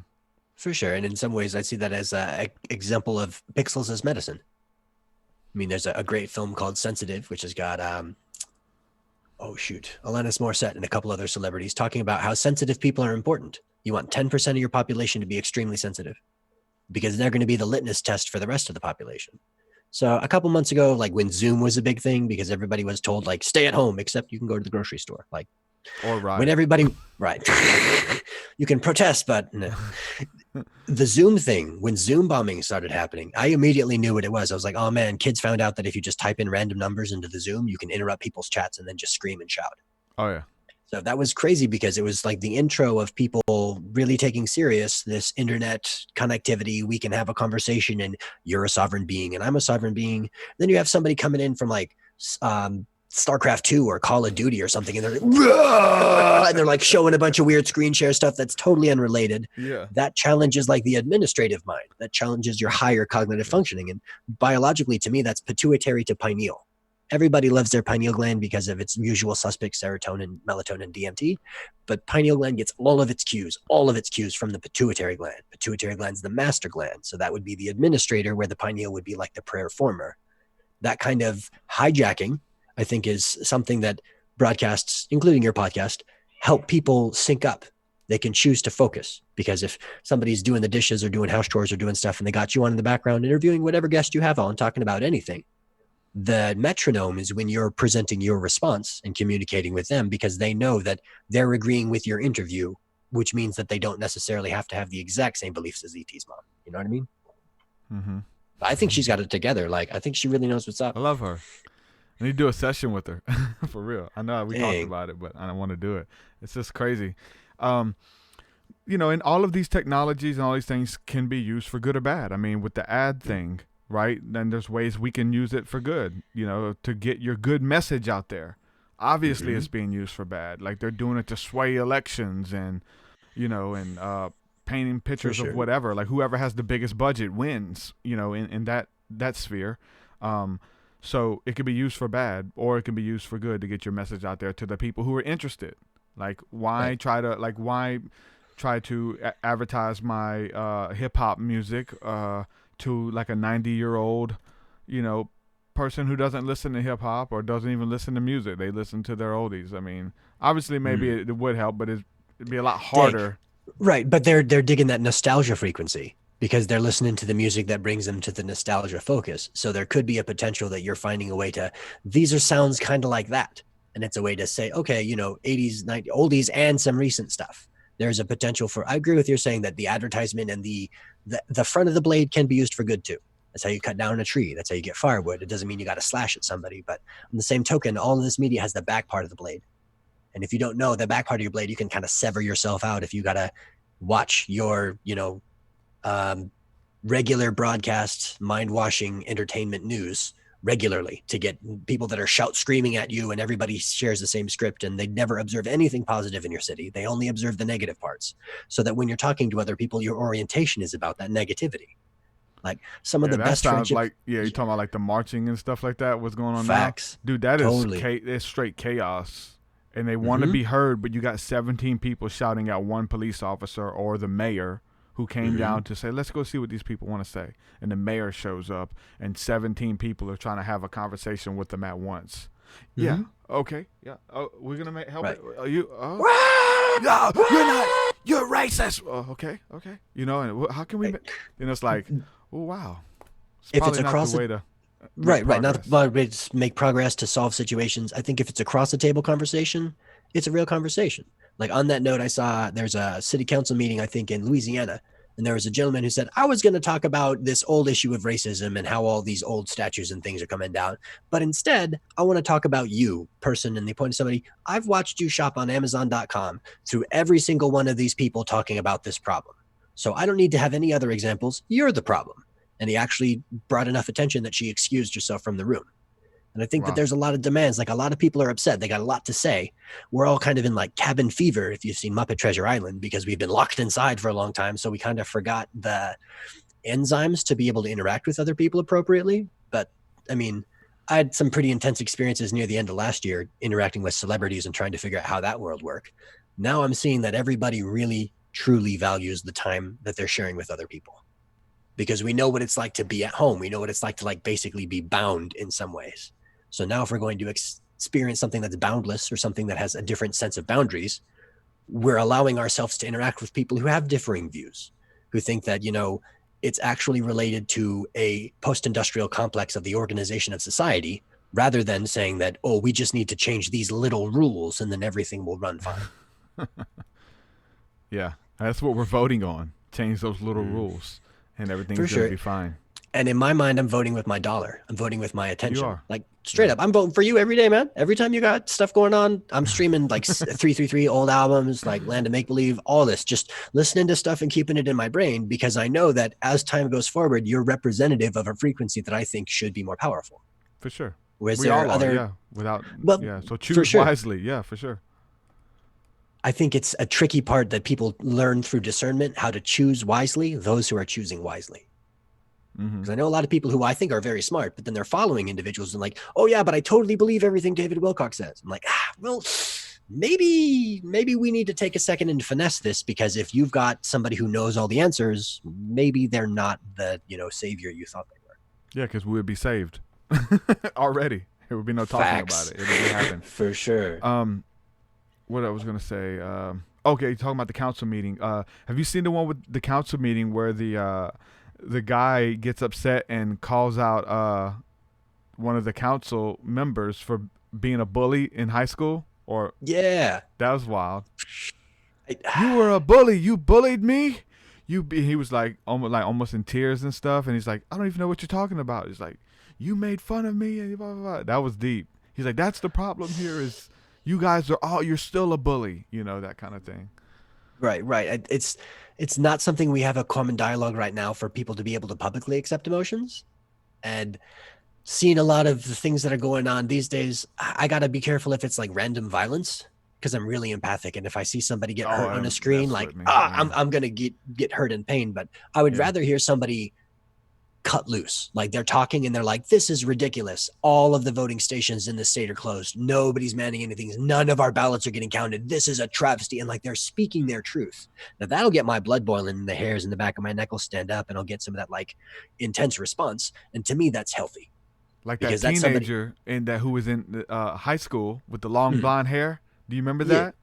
And his teacher was kicking him out of the class for being unruly.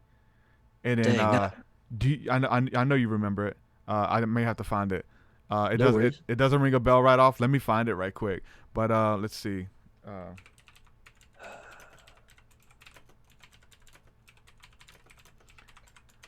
Teenager leaving class tells off teacher. So there's an interview with them. Okay. Let's see. I gotta make sure I'm sharing my audio with you right quick so you can hear it. I know you're gonna remember it though. Let's see here. Boom, boom. And I'm gonna share the screen for people who are watching so they can see it too. I want to let people know too, I'm going to go ahead and post in the chat. I've been doing it. If you guys want to join the conversation, if y'all have a question or a comment, or just want to say what's up, I'm going to put the Zoom link here. And so join that link and I'll bring you into the discussion. You can ask a question to Richie or myself or leave a comment. Feel free to do so. So let's see.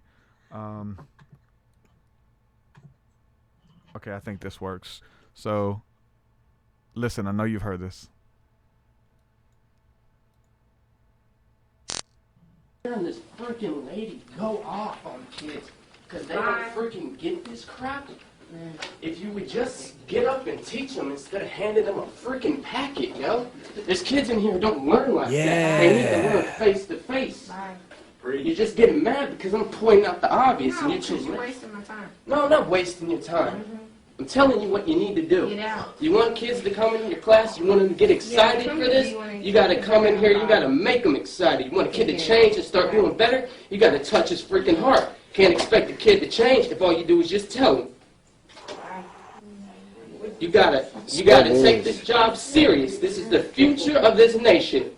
And when you come in here, like you did last time, and make a statement about, oh, this is my paycheck, indeed it is. But this is my country's future and my education. I respect that. Can you go outside, please?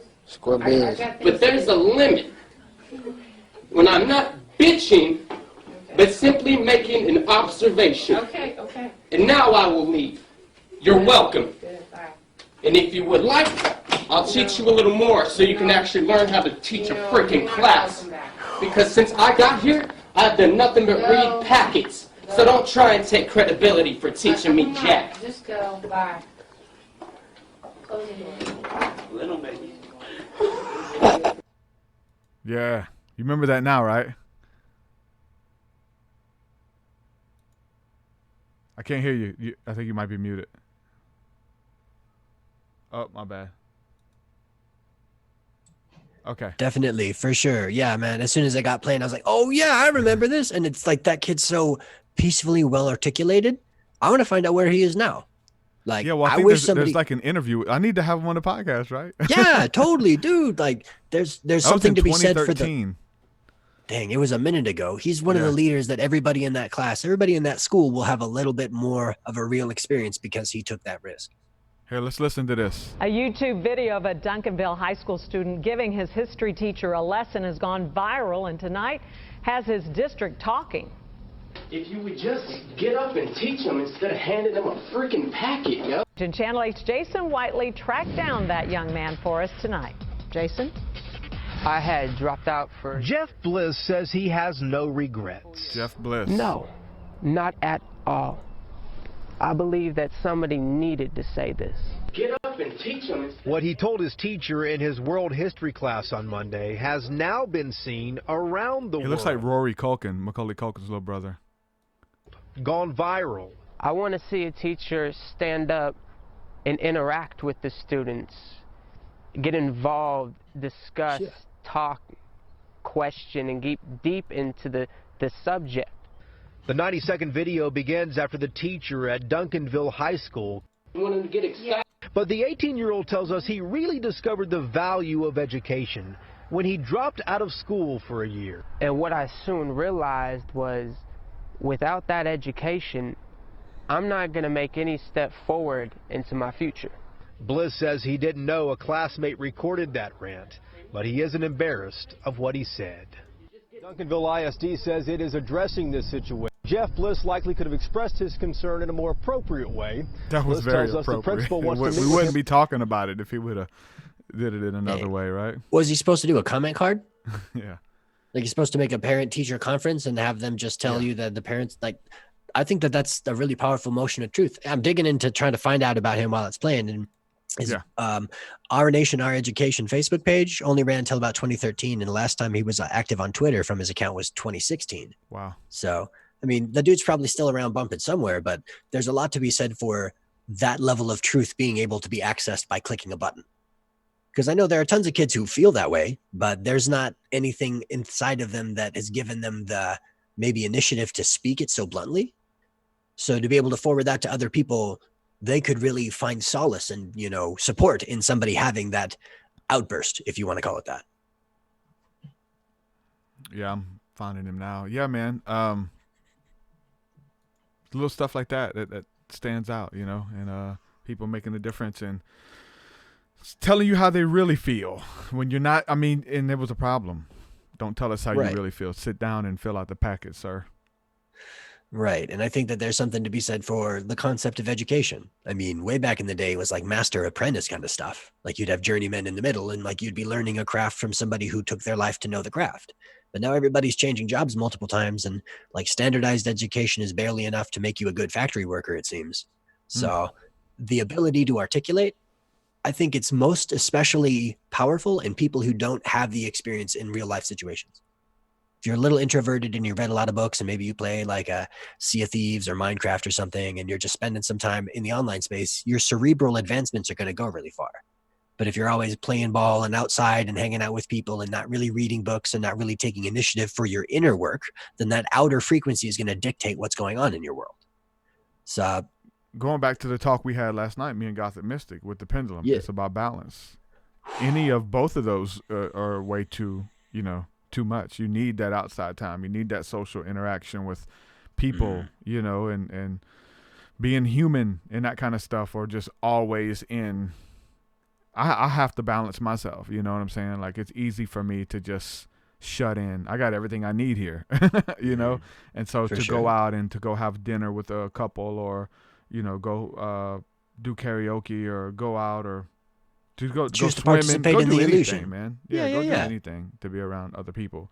And I tell you what was a huge thing for me was my daughter doing color guard this year in school. Sweet. And so we had to go to every football game, and we're rooting for the football team. And then there's parents that we're seeing every week and making camaraderie with and making friends with these other parents who have kids in the color guard. And so it was like we were forced into the social interaction and stuff that, you know, a little different. You know, I'm a dad, dreadlocks and tattoos and stuff, and you know, daughter's in this really nice school and real high performance school, and so you have to. You're subscribing to that. I think you're subscribing to make that community of adults who are around the young people pursuing their passion have the resilience. You're actually participating. You're not just like dropping off and picking up later, and that kind of hands off is how a lot of people were raised. Definitely, there's those parents who did that didn't come to any games, any tournaments. They just, and in some ways you are one of the transplant parents. You're like a surrogate father figure for some of these people, some of these young people who don't have actual parents there,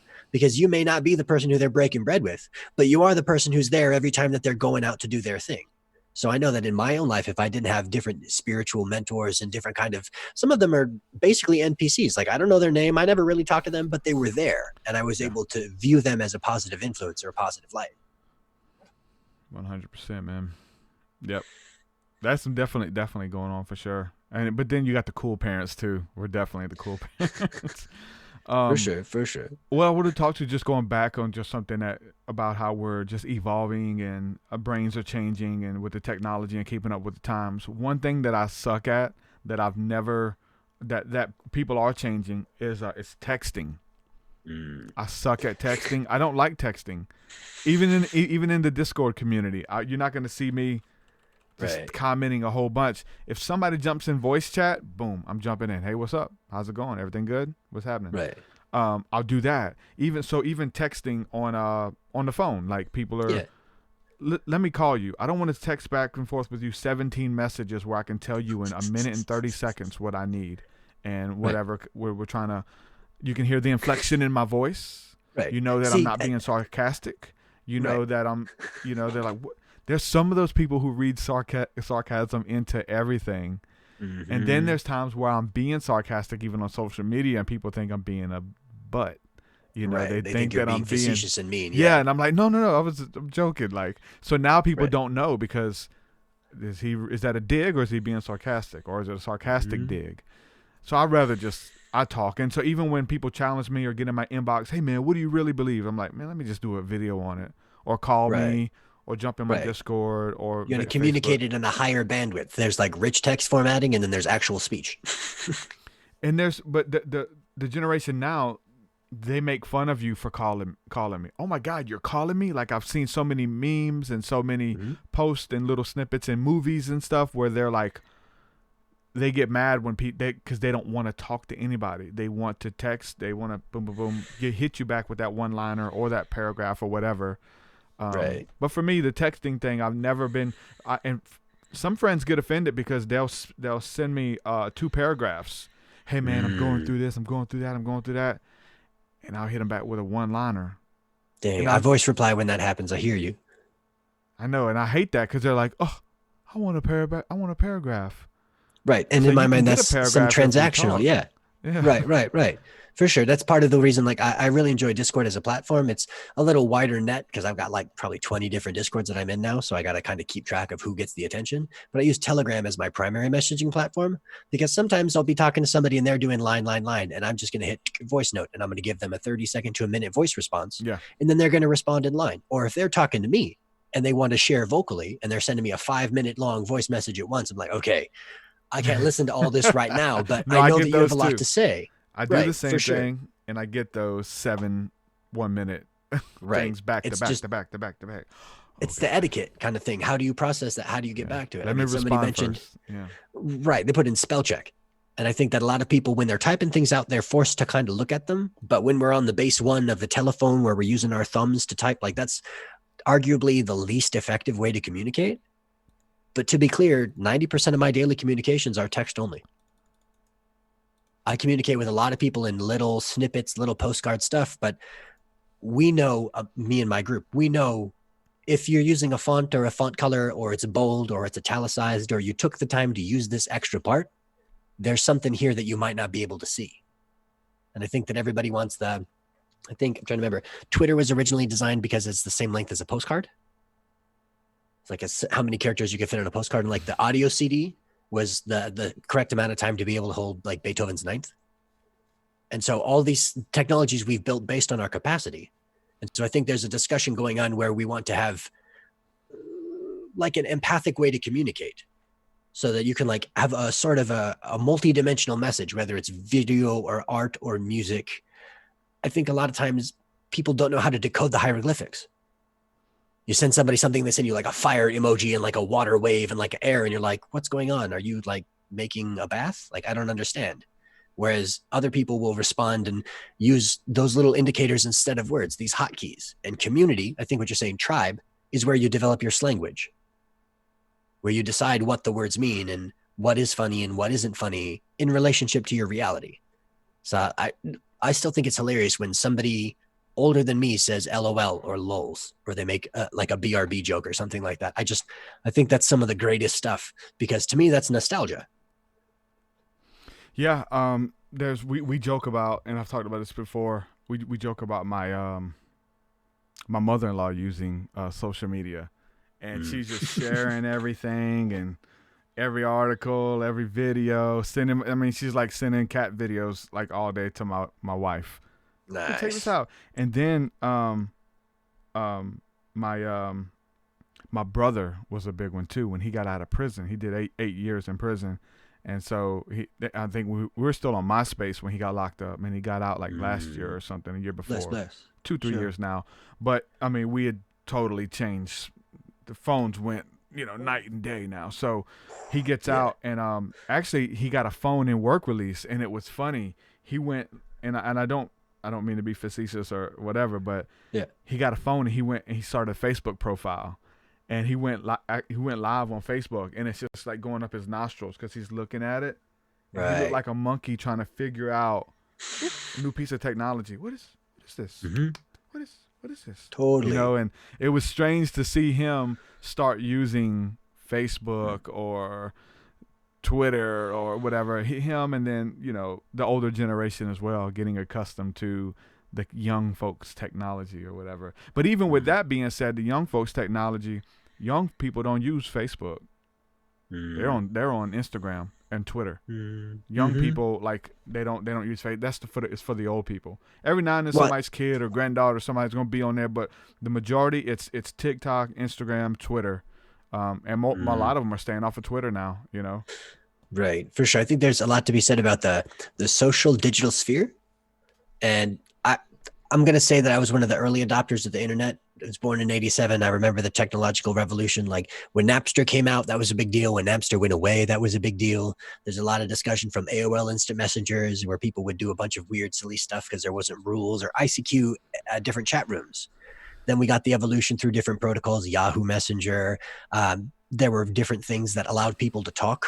Now that we're kind of standardizing in these big corporate interests, because to me, Instagram is the worst chat platform in the world. Like there's just nothing in Instagram that I like as far as DMs, because there's no communication, there's no attachment settings, there's not really much going on as an interface. And as a power user, I think that's important. I think for a long time they wouldn't even let you post clickable links in there. Facts. You can now, but there was a long time where there was no way they don't want you leaving that platform at all, clicking away. Right. And that's the thing. A lot of people are insisting, if you listen to me, you have to listen to only mine. You can't listen to this other person's because I might lose you to them. And it's like, wait a minute, what are you like trying to Anubis and collect people's souls here? Like, I think we're all here to make our own reality. And if you're really running that sun frequency, like that solar vibe, you want people to grow and blossom. And maybe the excitement was for them to find you, to be able to find somebody that you're connected to, rather than thinking that, all right, they found you, so now they're going to pledge their life savings to you and like give you all the support that you could ever dream of asking for. Yeah. That's definitely what's going on with the religious thing that I've felt in the past, dealing with religion and movements and stuff like that. And so I've made sure that I fought against that notion, because I can recognize it. Most people can't recognize it. They don't even know that it's there unless they've seen it operate, or they've had a run-in with that type of spirit or essence, if you will, of control. Architects of control, if you will. Maybe you've had to watch that documentary to know. There's a lot to be said for different kinds of technosis. I think there's a lot of things where somebody can stare at a website and read a little bit out about something and then get up and then go do it. Or somebody watches a YouTube video and still doesn't get it, and watches like a rabbit hole of 100 YouTube videos, and they still, for the life of them, can't figure out how to change the oil in their car. I think the availability of the knowledge would be people looking at Wikipedia. Okay, it's like this and this. Okay, I can piece that together. But I see a lot of young people who are embracing their strengths. And to me, if you embrace your strengths genuinely enough, the people around you are going to help you improve your weaknesses. But the big problem is when people like zone in on their weaknesses and they focus only on the things they ain't good at. Because then that's all they're broadcasting to other people is, hey, this is what I'm not yet good at. Instead of, oh yeah, by the way, I happen to be almost a master at this unrelated topic. Yeah, I mean, YouTube has saved me a lot of money fixing cars. Having like, type in the model and what's wrong with it, and it's going to troubleshoot. Here's one that says it's this. Here's one that says it's that. Either way, try this. And I remember like it was something silly, man. Just my stick shifter on my truck was so loose. It like you would put it in park, but it wouldn't really be in park. It would be like in reverse. And so I go to get out and the car's not in park. It's in reverse. I was like, man. So you got to like try to wiggle it and force it in there, and finally it would kick. But I was like, we're going to take this to the shop. It's going to cause an accident, So instead of taking it to the shop, we just looked it up on YouTube, and it's like simple as going under the steering wheel with a ratchet and tightening one screw that came loose. This one screw was loose, and if I would have took it to a shop, they would have busted my head oh, that's Oh, yeah. $300. We had At the least. so and so was coming apart. We had to make sure we put it back together. Blah blah blah blah. And the air filter, and yeah. So I was able to do it by watching a video and getting under there with a wrench and tightening one screw to fix the whole thing, like just like new. Right. And in my mind, that's like the technosis. That's the thing where you'd say if you read something in a book, you'd be able to learn it. If you have a problem, you're trying to find the actual solution. And I think a lot of individuals haven't yet learned. I'm not trying to paint people in bad light. I think they haven't yet learned that they are the sovereign person who controls if things are good or bad. Because when you realize that you're the person driving the bus, if you're going a direction you don't want to go, you have to realize who's driving that bus that you're on. And if it's you, just hit the turn signal and decide to install some new beliefs. You're right. I'm trying to teach people that, with the phone, and you've heard me talk about it a lot, like the power. People talking about they don't have money or they can't, whatever. They don't have any money. Like there's no reason for you not to have any money and have a phone. Like there's things you can literally. I could take a picture of anything in this room right now and sell it on eBay or Facebook Marketplace and get money from it. You can go to yard sales and buy stuff for 10 cents and sell it for $4.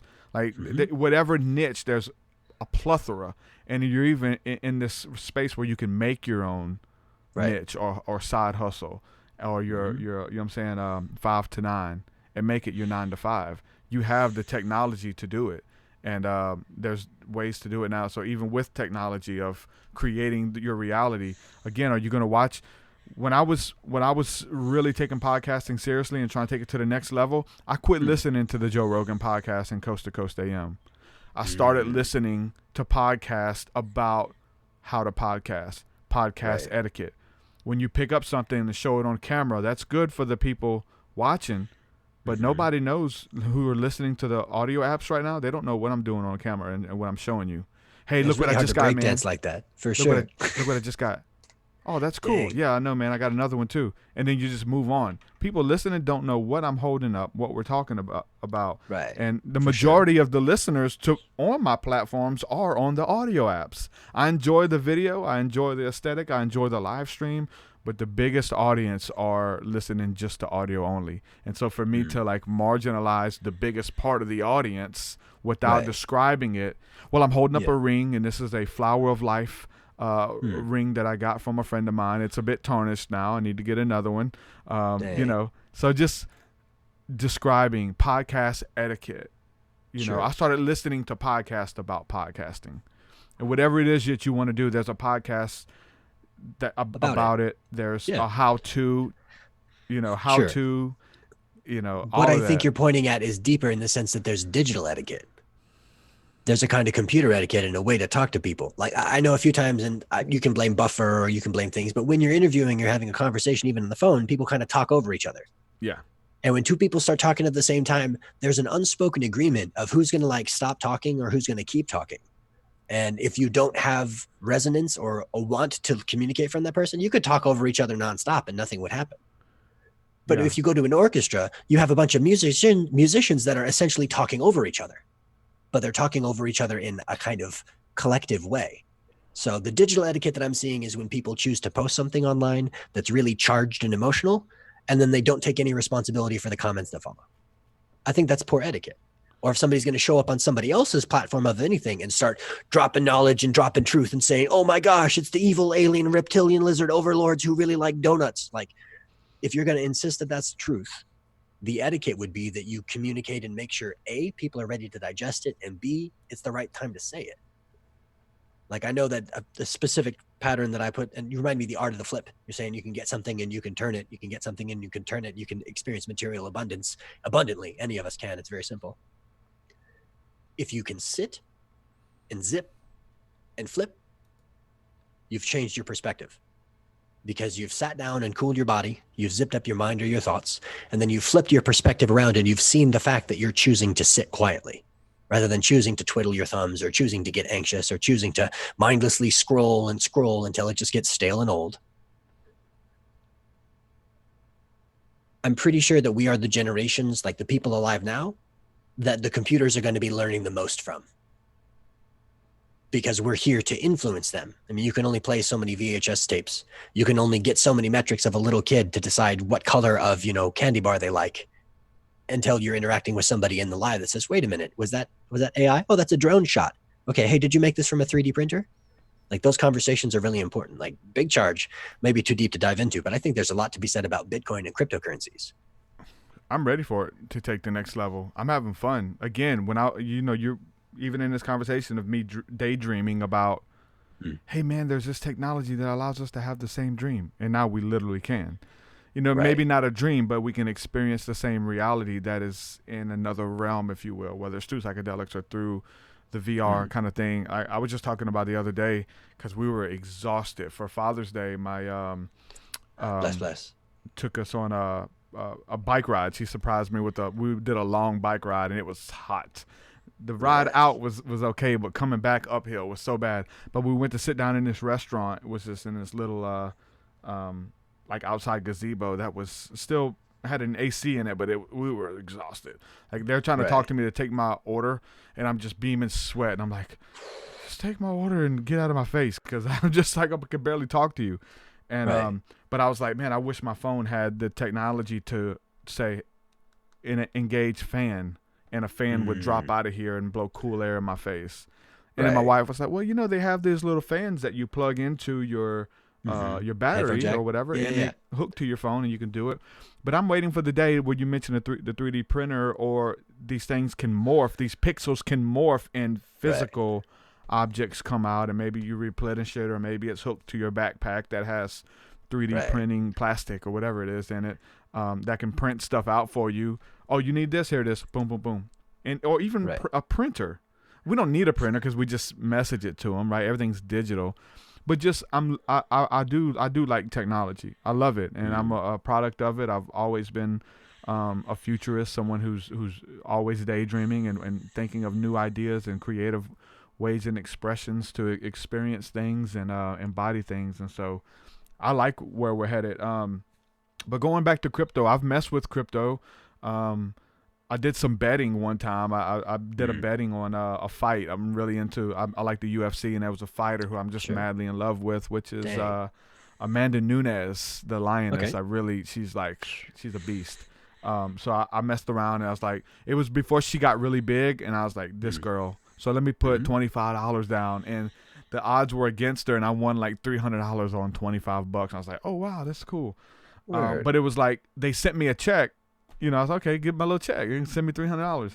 And they send it to me, and I go to cash it, and they won't cash it anywhere because it's from out of the country.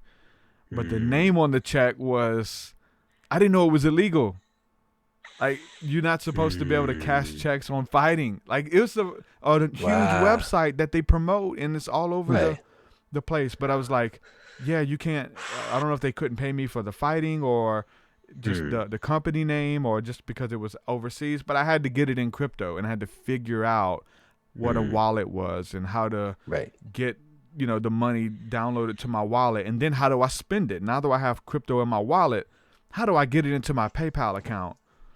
And I'm losing money as I'm sending it to different wallets. They got plastic that'll do that for you now.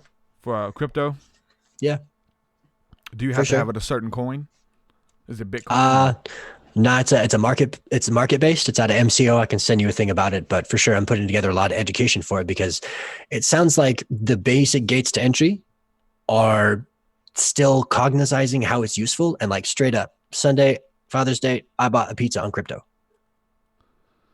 I decided that was how I wanted to celebrate. One of my friends, they haven't connected with their parents for a while, so we took some time, and I went to the little crypto app I have, and I looked, okay, cool. I put a couple bucks in here, a couple bucks in there. That one goes up, that one goes down. I'll liquidate these into fiat USD. I'll go to the pizza place. I've never done this before. I'll kind of swipe the thing, sign it. Wait, I just used imaginary internet money to buy food.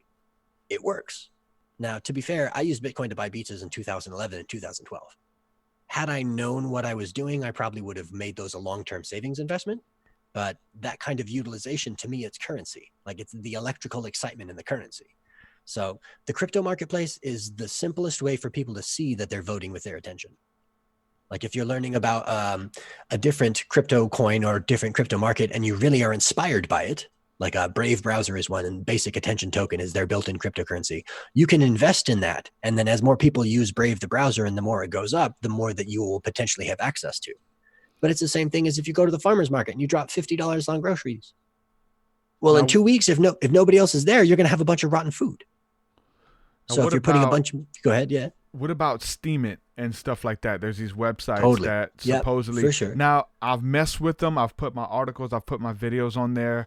My Mm-hmm. impression is that people are using those websites to kind of funnel their money or something like that. To like this it's not really organic type reach and likes and pennies or whatever that you're getting on these upvotes and stuff. For I sure. feel I like would there's agree a with that. funneling thing that's going on On the there. Steam It side, there's a lot of criticism in the blockchain communities about that. There's a couple people who I put a lot of stock in what they have to say about it because I've been following them since the beginning. And if you're interested in like blockchain sharing, there's a app called Library. LBRY is the one that I recommend because it's based off BitTorrent.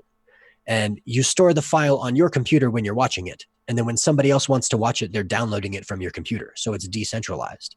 But things like Steemit and some other platforms are centralized, but they're making microtransactions along the way. So it's really, in my mind, who do you want to keep in business in 5 or 10 years? If you want the Mars mission to go on, well, just put in Ethereum, because Ethereum is a cryptocurrency and a programming language, and that's the back end of the Mars mission. So you got to find the things that you really want to be supportive of. And to me right now, it's communicating with people, making them aware of the process. And I got some Q&As, but this is MCO and this is their blue card. If you get like their red or their green card, they'll give you 100% back on your Netflix and on your Spotify. And they'll give you all this incentive back because every time you use that crypto card, that's the service that is increasing its value. So, I mean, it'd be pretty awesome to put together, but you can make like a TruthSeekah coin. You can make like your own cryptocurrency that it's just a spreadsheet. That's all a blockchain is a big spreadsheet. And so you'd have TruthSeekah coins and you maybe give one to everybody in your Patreon group. You can say, cool, you can freely transfer this to anybody and it's worth one free song. And so they can transfer it to anybody they want. And then somebody says, cool, hey, I'm emailing you with this hash code. It's like a coupon code that they say is worth a free song. And you're like, yeah, cool. Well, this is a song that, here's the download link directly. I know a lot of people are streaming media, so it may be something like a class or a webinar or ebook or a meditation, but it'd be really easy to make like an awesome image that has a QR code that's a promo code that connects through and then uses the transaction to build your crypto, because it's all about building basically the empire.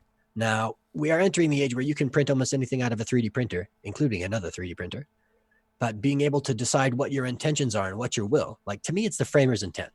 To me, the framer's intent of the 10 commandments was for people not to be assholes.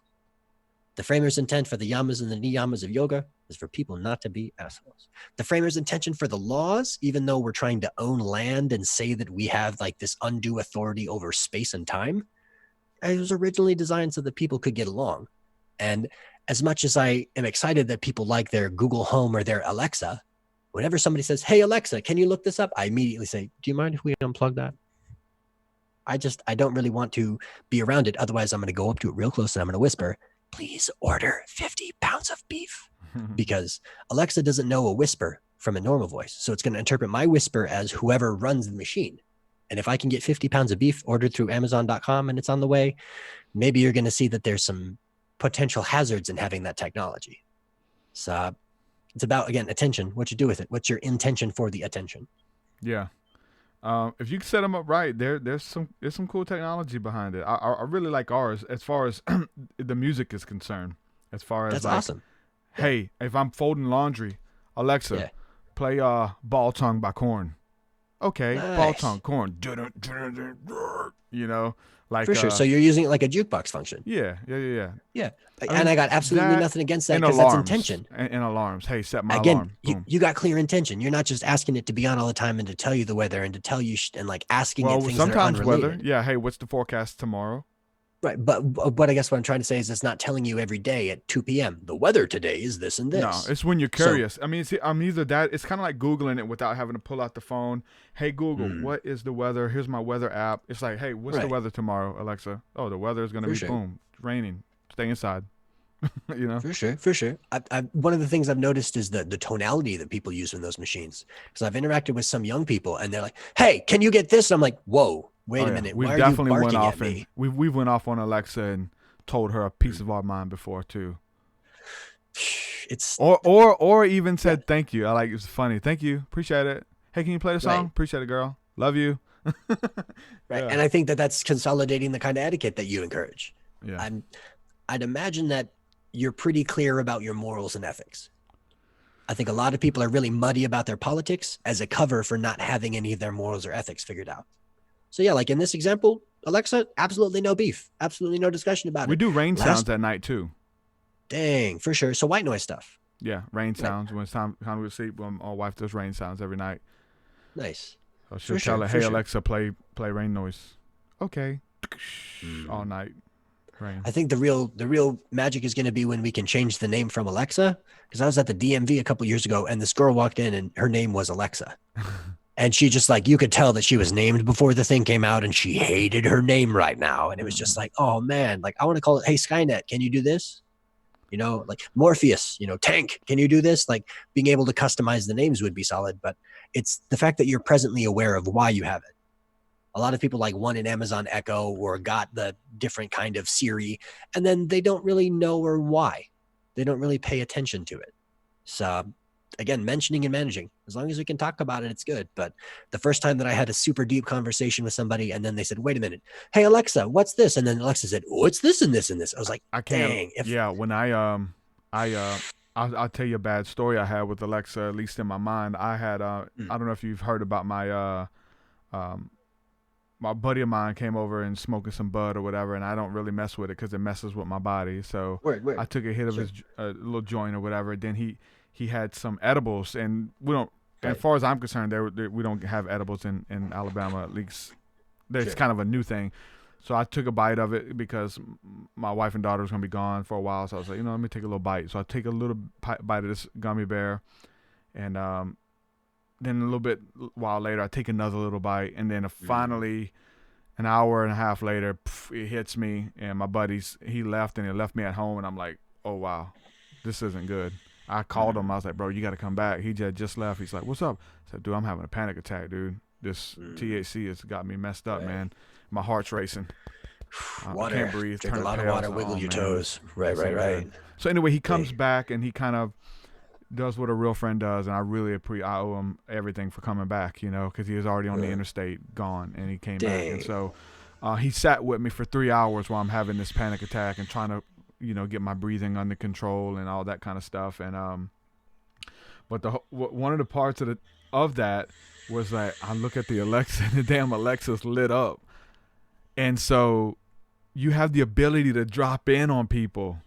You have to set up that connection, though, I think. And approve it. So like my mother and father-in-law, like we can drop in, or my daughter, I can drop in. And, hey, what you doing? If it's a remote thing. Room. So we're sitting there, and I'm like having this panic attack. We're talking about eating edibles or whatever, and I look over, and the damn thing's lit up, and I was like, oh man, damn, somebody's listening to me have a damn panic attack on edibles. This isn't good. Does my father-in-law know that I'm sitting here tripping out, thinking I'm fixing to die on edibles? Like. And so that was like this weird paranoia that came in, and my buddy who was here with me, he was like, hey man, you got to get that out of your house, man. I said, no, it's cool, bro, it's cool. No, you got to get that, you got to unplug that thing, get it out your house, man. So he kind of had the same kind of thing, but I was like, oh Lord, I'm sitting here having a panic attack, and somebody's listening as a spectator, to this. I don't know what it was. It was lit up. I don't know. It's doing its power thing. I actually got to run. I'll be right back real quick. Got to jump. I'll be back in like 30 seconds. All right, 30 seconds. Yep. Do it. So that was scary. I don't fool with edibles or marijuana. I can't. It's probably not. It's not that I don't want to. It's that I can't. It experienced DDD, depersonalization, derealization disorder. Look it up. It's a very real thing that some people go through, and sometimes marijuana, THC, causes it for an individual. Not cool. Actually, I have to run for 30 seconds too. Let us know if y'all want to jump in and ask a question.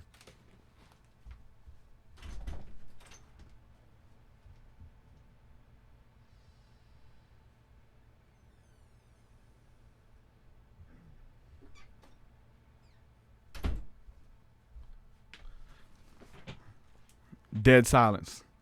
Nobody at the computers. My daughter just got home from taking her driving exam.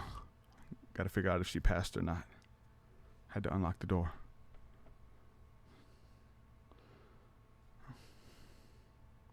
Shirley says, me too on chocolate cannabis. I'm like, will I ever get off of this trip? Yeah. Yeah, that sucks. Well, yeah, man. Okay, you're muted. I made it to where you can't unmute yourself just in case people was to join. Dang, for sure. Appreciate it dropping in. I think it's really strange that a lot of, kind of to shift back the gears, I appreciate the moment to reset. There are a lot of concerns that people are like fear cycling on. Like I've had the sensation where I turn and look at something and I'm like, wait, is that on? Does that mean that whatever I just did is now broadcast to somebody who's going to extremely judge me and immediately be punishing me based on the merit of the situation that's going on? Yeah. Like, that's a really cheap thrill. Energetically, it doesn't take a lot of energy or belief to have that kind of fear response. It's like a tap the knee and your knee kicks. Well, they will, though.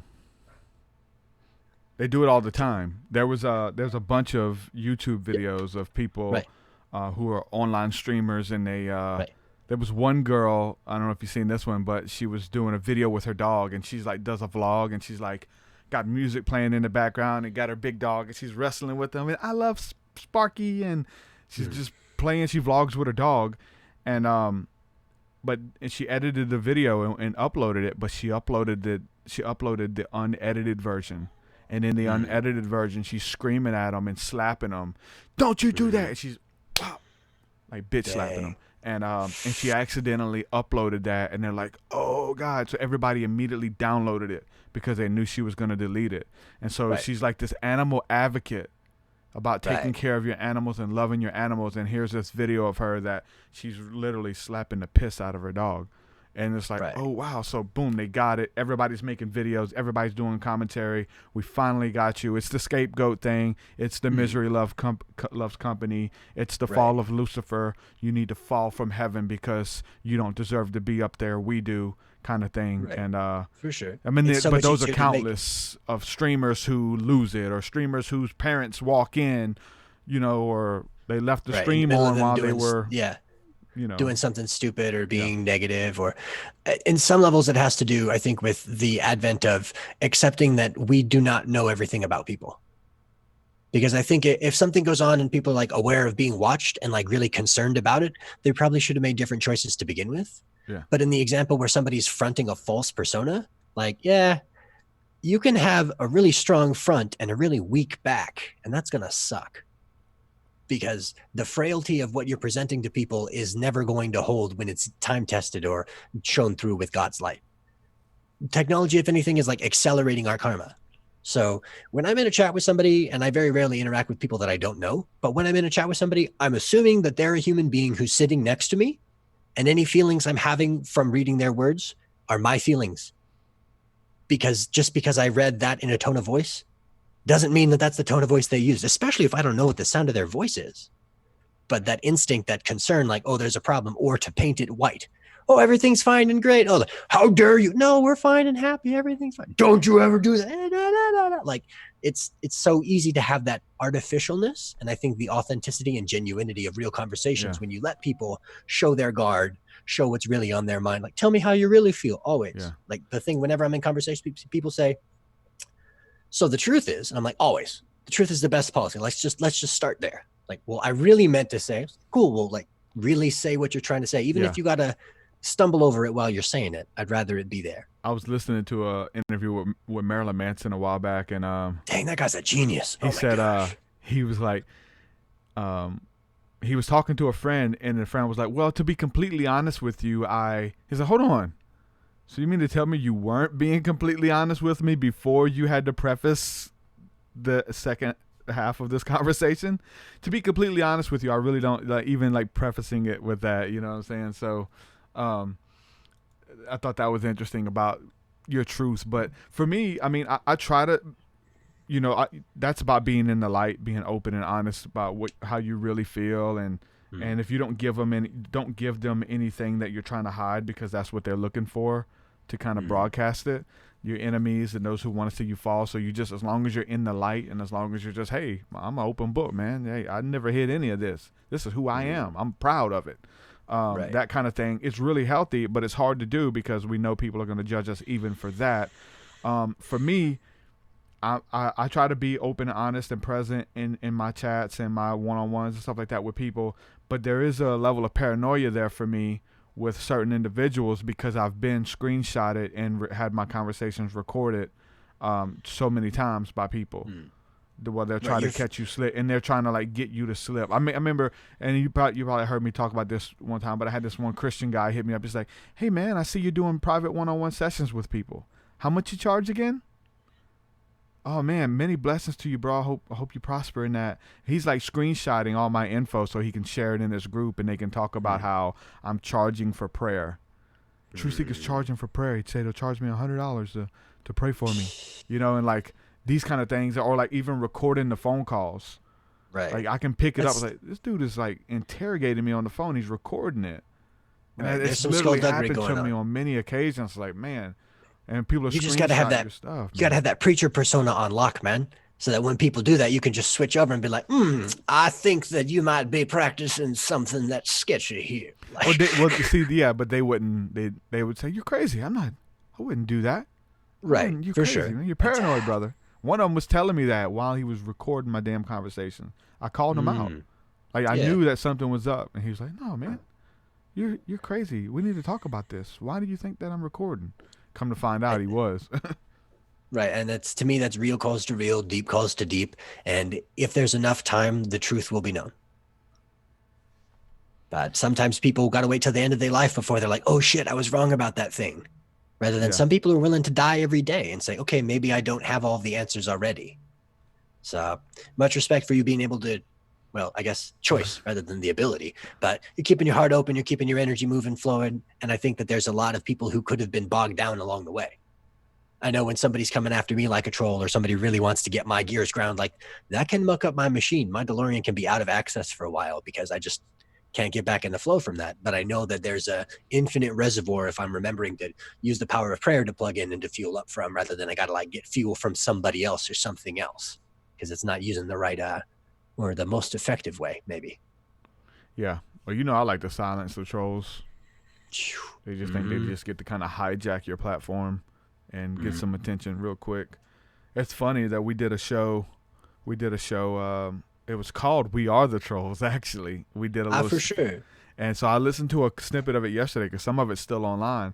But when we opened up the phone lines, there was literally people calling in and cursing us out and telling us, hey, you look like a pedophile. You look like somebody who sells dimes. You look like... And they were just like going in. So we opened the phone lines and it was nothing but trolls. I mean, the name of our show was The Trolls, and we got nothing but trolls that chimed in.